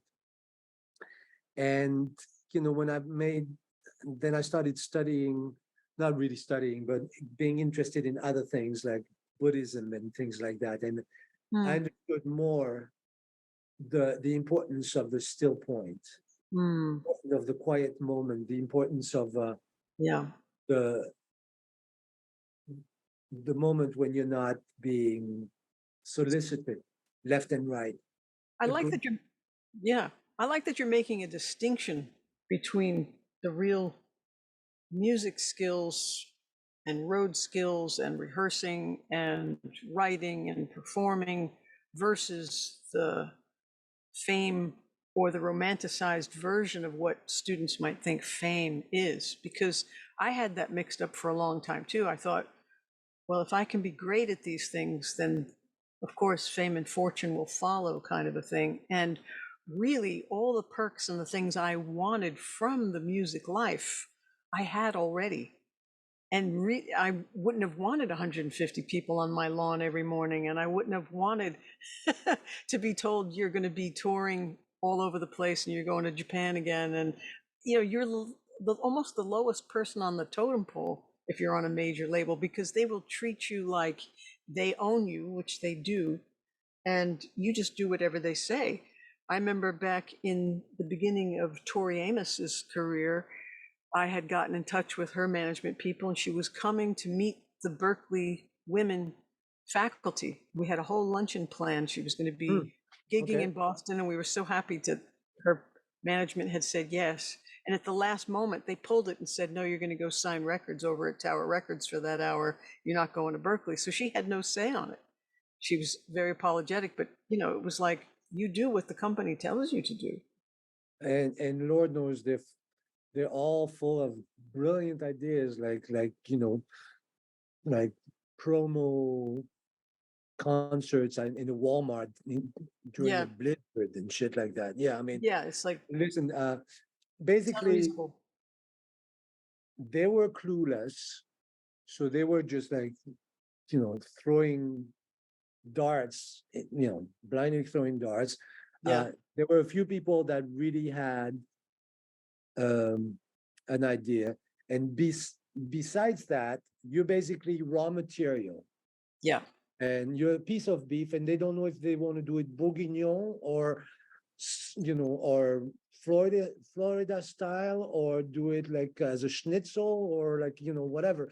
Either And, way, you're on the skewer. and they're gonna yeah, exactly, or throw you on the Barbie. So they're gonna try it all until Yeah. something actually does justice to that piece of beef. And Yeah. and God bless them. It's just I couldn't.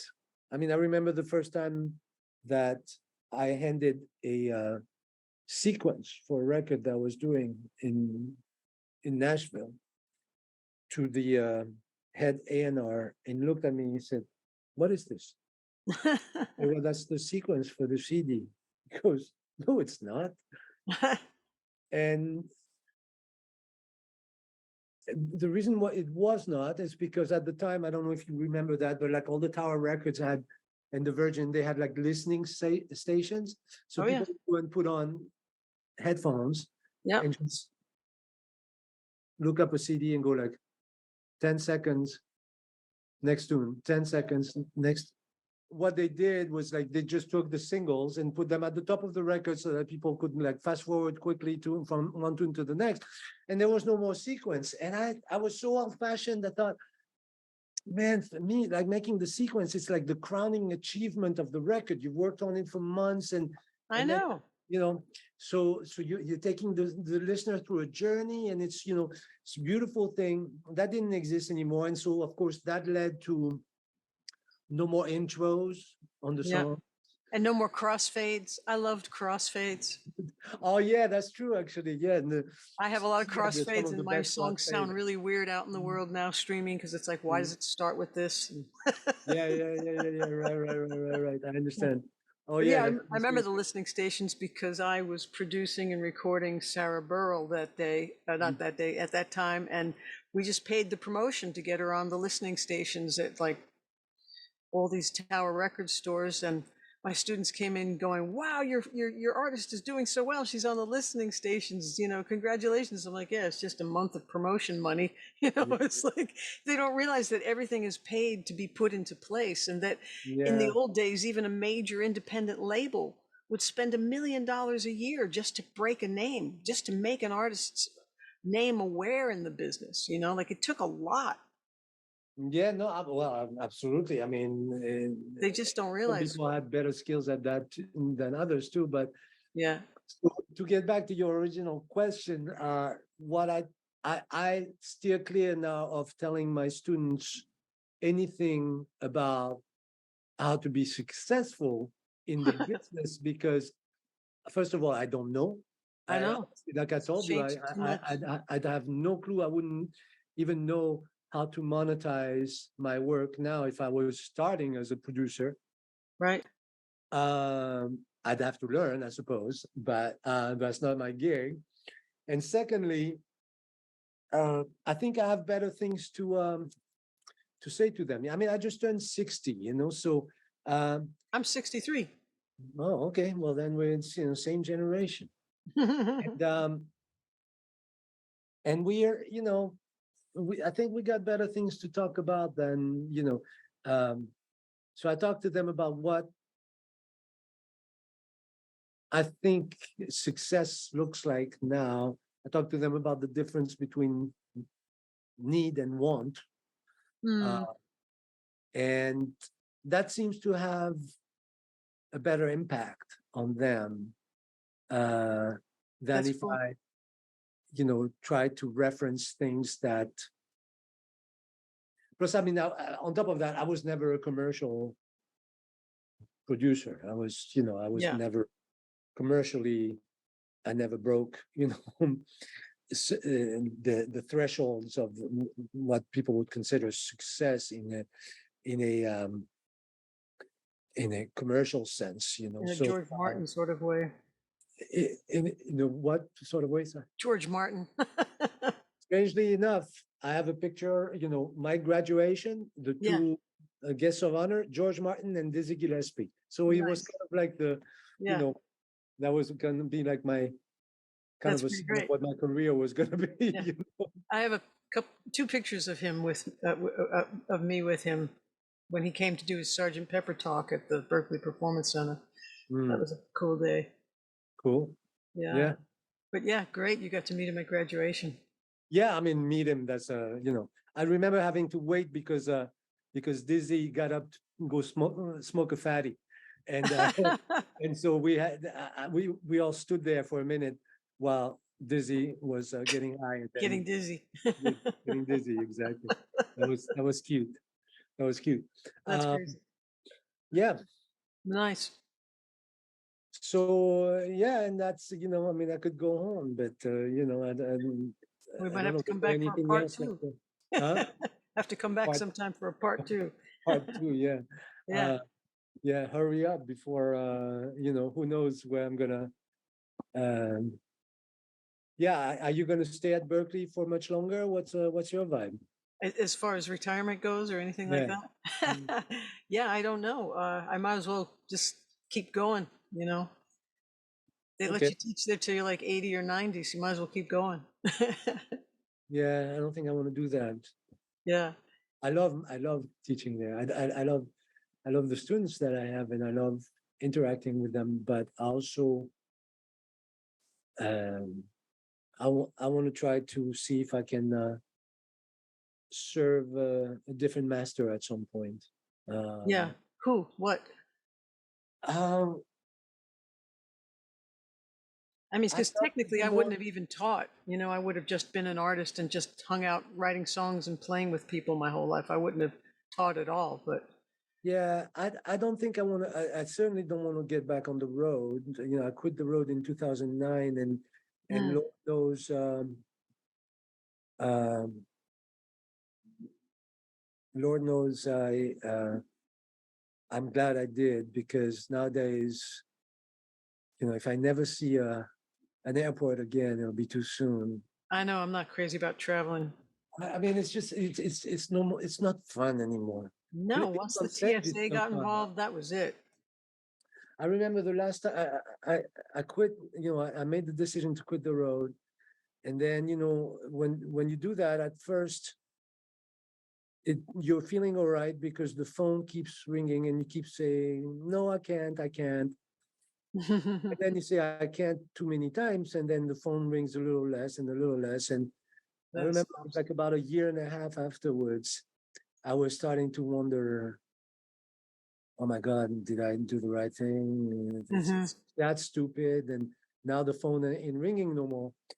And lo and behold, the Indigo girls call me to go on the road. Oh, And cool. and um, and I go, I mean, I had to think about it because it was a nice gig, and part of me wanted to do it, but part of me also realized that no, I didn't want to be on the road anymore. So I Yeah. said no, and that was like that was really the confirmation because Weren't sure at first. until you're asked, you don't know if it's kind of like the fable of the fox and Yeah. the raisins. If you Yeah. can't reach them, then you can always say that they're too green or they're not good enough for you. Uh, but that's kind of what it feels like after a while. And then when I got that call, I was like, no, I guess I'm committed to this, Yeah. and I've done very little road work since then. So going on 14 years now. Yeah. Very few, like just one-offs, weekends here and there, festivals.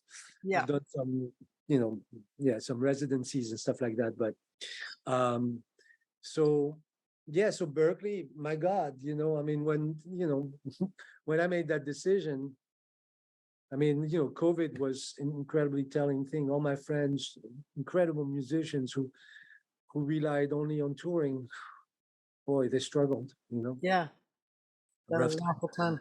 Awful time. Yeah. I've never been on big major tours that you go around the world. I've done tons of regional things, Yeah. and most of the time home in your same bed or just a couple of days away and stuff. But still, yeah, the airport, forget it. Not interested. Or I mean, Maybe for a vacation. I remember a friend of mine telling me, um, make sure that you like the people you're on the road with, because it's 1 hour on stage and 23 hours on the bus. Oh, yep. And he Yep. was right. I've Yep. made, a couple mistakes. Most of the time I've been fortunate. I've been out with people that basically were very cool and that I Yeah. got along with, as much as someone like me can get along with people. It takes a lot of regulation, self-regulation, and most people don't have those skills. And if I don't get my needs met, I'm not pleasant. Well, welcome to the club, sister. I have to get my needs met, baby. No, I hear you. I hear you. And And sometimes then, you don't have the choice, you just have to yeah, sit there and wait. You're on the tarmac for, they're not taking off for another 7 hours. You're like, ah. yeah. And also, it's yeah. After a while, I think it becomes unhealthy because it's a very unnatural, Yeah, I mean, circumstance or not enough set of outdoor time. circumstances. So you have so much time to make up a semblance of life that has nothing to do with, you know. I mean, I'm here. Mm-hmm. I hardly perform anymore. I do under my name. I do maybe like 2, 3 gigs a year. Uh, Mm-hmm. and still I'm at the piano every morning by 7:30 or 8 o'clock. Oh, that's great. I Well, because I love playing the instrument, and I love, and I have my studio in the same room as my piano, and so nice. it's actually really, um, I'm much more in line with that lifestyle. It's just, Well, people could be calling you for parts, right? You could be sending files. I do everything in yeah, Logic I mostly. do it, but it's all done remotely. Yeah, I can't. yeah. When was the last time I was doing a record? Actually, just recently, I went to do Remote's great. I went to do a record at Wellspring with these people who were streaming at the same time that they were doing the record. So we played everything live. But other Oh, than that, it's all done remotely, which I dig. I mean, it's fine. It gives me, the time to actually think about the songs as opposed to having, like just going in and doing something more generic. So it's fun for me. I like doing it. But not everybody is equipped with, a studio like you have or like I have, and et cetera, et cetera. So some how people did they do that though? Were they, no matter what the delay might have been coming from wherever they were, you just played and then they eventually put oh, them no, all no, I together, went to lined the them up? studio for that one, for the streaming. No, no, I went to the studio. They were streaming live to Yes. YouTube. Uh, Oh, okay. wow. So it was like audio movers or one of those things to keep it all in sync. No, no, no. We were all in the studio at the Oh, same time. you were all at Wellspring. Yeah, we were all at Wellspring, and they were streaming Okay. live, but they needed us in one A studio. spot, Yeah. Yeah. Plus they were, working through the arrangements, and they Oh, wanted to cool. hear my ideas. So, like, yeah, audio That's fun. mover is great, but it's still very impersonal when you're trying to, Yeah. And it's uh, glitchy. that I haven't experienced. I've only done it when people are trying to play me stuff, in high Mm, quality over the internet, yeah. and it works pretty well for that. But Yeah. I played live with a percussionist once over with using a thing called Jam something, Mm-hmm. and I think it went well, but I wasn't on the receiving end of that, so I don't know. For all I know, we were like, completely not together. All right. Never, he claimed it was fine, so I don't know. Yeah. Yeah. Yeah. Yeah. Well, Um, yeah. What haven't we covered? oh, I think we've covered way more than we need, if you ask me. You want me But to edit anything out? no, I think that I mean, thank you for asking. It's I I feel like I don't know who listens to those things, but um, these days I feel most of the time like a music educator more than anything else, Mhm. which is not to say, I mean, I think I actually like the way I play better than ever. Nice. Uh, I'm more comfortable with it. I'm more relaxed about it. I don't have the same motivations. Um, so I really enjoy playing as much Mm, as I ever have. that's But great. as an educator, you know, uh, I'd be remiss if I didn't say that mine is not a typical career. Uh, I don't think there is a typical career. I think Yeah, everybody's maybe is there different. isn't, but I mean, Yeah. certainly as the industry would like you to believe that there's a way to get in and be successful. And maybe at Berkeley, we also try to preach that a little bit. But Mhm. um, I feel like all the things that we've talked about today, that we've touched on, they've led to my understanding more and more what I needed in life Mm. in order to actually to eventually fade away gracefully. And um, no, but I you think in back in February I had a health scare that let's just say that for the better part of one night I thought I was a goner, Oh and man. and I had no regrets. Oh, that's good. I had no regrets. And I tried to think hard about, is there something that I'm supposed to atone to? I mean, it's not, it doesn't mean that I haven't made mistakes, but by now, I really had no, I mean, at least not things that I could change. So the last thing that I want to say is that in the last few years, I started doing those kind of records that I really wanted to do my whole life, but I never felt like I had the right to make them. And uh, again, Oh, good. anybody who wants to go listen to them is welcome to, because they are, they're on Spot, whatever, and YouTube, etc., etc. Under But your name? under the name Mudslang, I mean my name and then Mudslang and Mudslang 2, because that was the project that kind of prompted me to make those records. But um, I think that one thing that might have made a difference is if I had made my own records sooner. And I had a Mm, couple opportunities early on, and I felt great as a sideman, so I never really followed through with that. mm. Um, and when I did try to make some with the intention of releasing them, they never felt true, so I never put them out. But I think now you can actually learn to be yourself and learn to find out what you really need while still making records.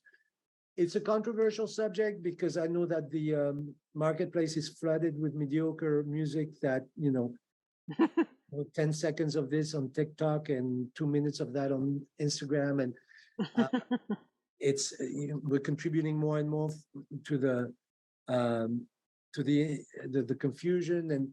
But still, I think that people should I think you discover a lot by making the kind of mistakes that you make when you make the kind of record.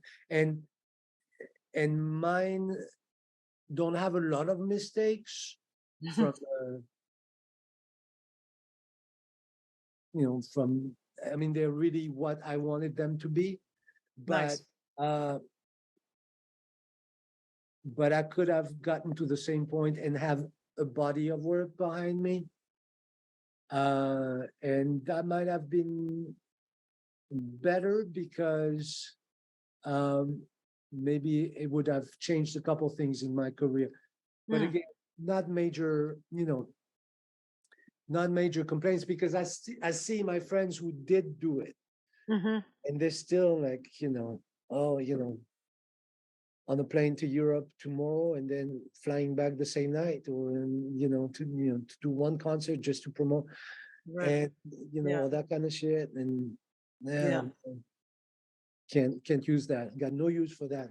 Yeah. Well, you've got plenty of time now. You can just put out all the music you've ever loved and wanted to write, and just put out album after album. That's all I do.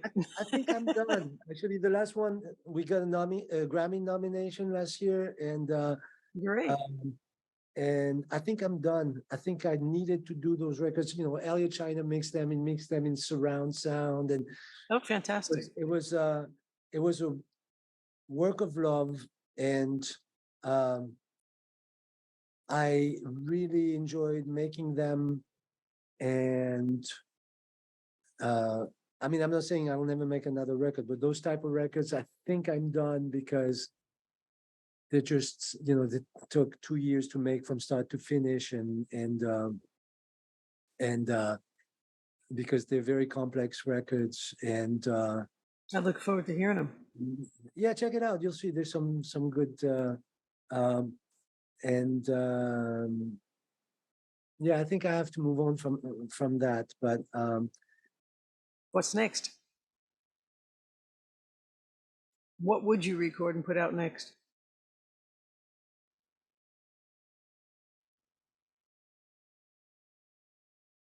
I honestly don't know. It's gonna. If I Bubble were up to and be be the true, I next mean, there's a lot of stuff that I can do. There's a lot of stuff that I love. Like, recently, for instance, I was been listening to a lot of gaitas music from Venezuela. That's a lot of it is in 3/4, and it's Cool. like the best of Latin music, but it's in 3/4, which I love 3/4. So I love 60. of course, the jazz musician in me wants to make a record of gaitas, like jazz up gaitas and stuff like that. But I know better than to do that. I don't think you should hold yourself back at all. Who cares? At this point, do That's your whatever you opinion, want. but I have Do whatever you want. I have standards that I have too much respect for a lot of that music to actually do it, jive my way through it. But I don't know. There might be a trio quartet record in the future for me. I don't know. That could be cool. Yeah, well, wait until you hear it, and But again, my friends send me their records.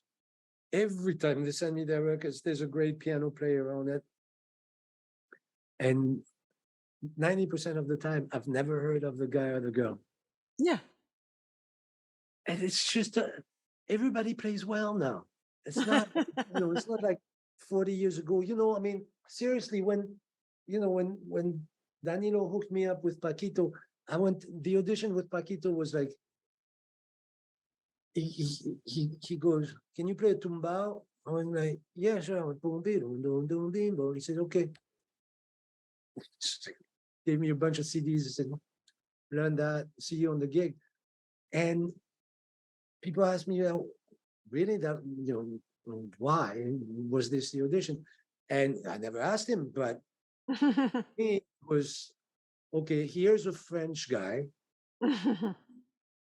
some white dude from France, and he was saying he's a good jazz player, and he has no doubt that jazz made it to my neck of the woods. So one thing he has to make sure of is that I'm not going to embarrass myself if he's asking me to play tumbao. So that was it. That was the audition. Back then, the number of people that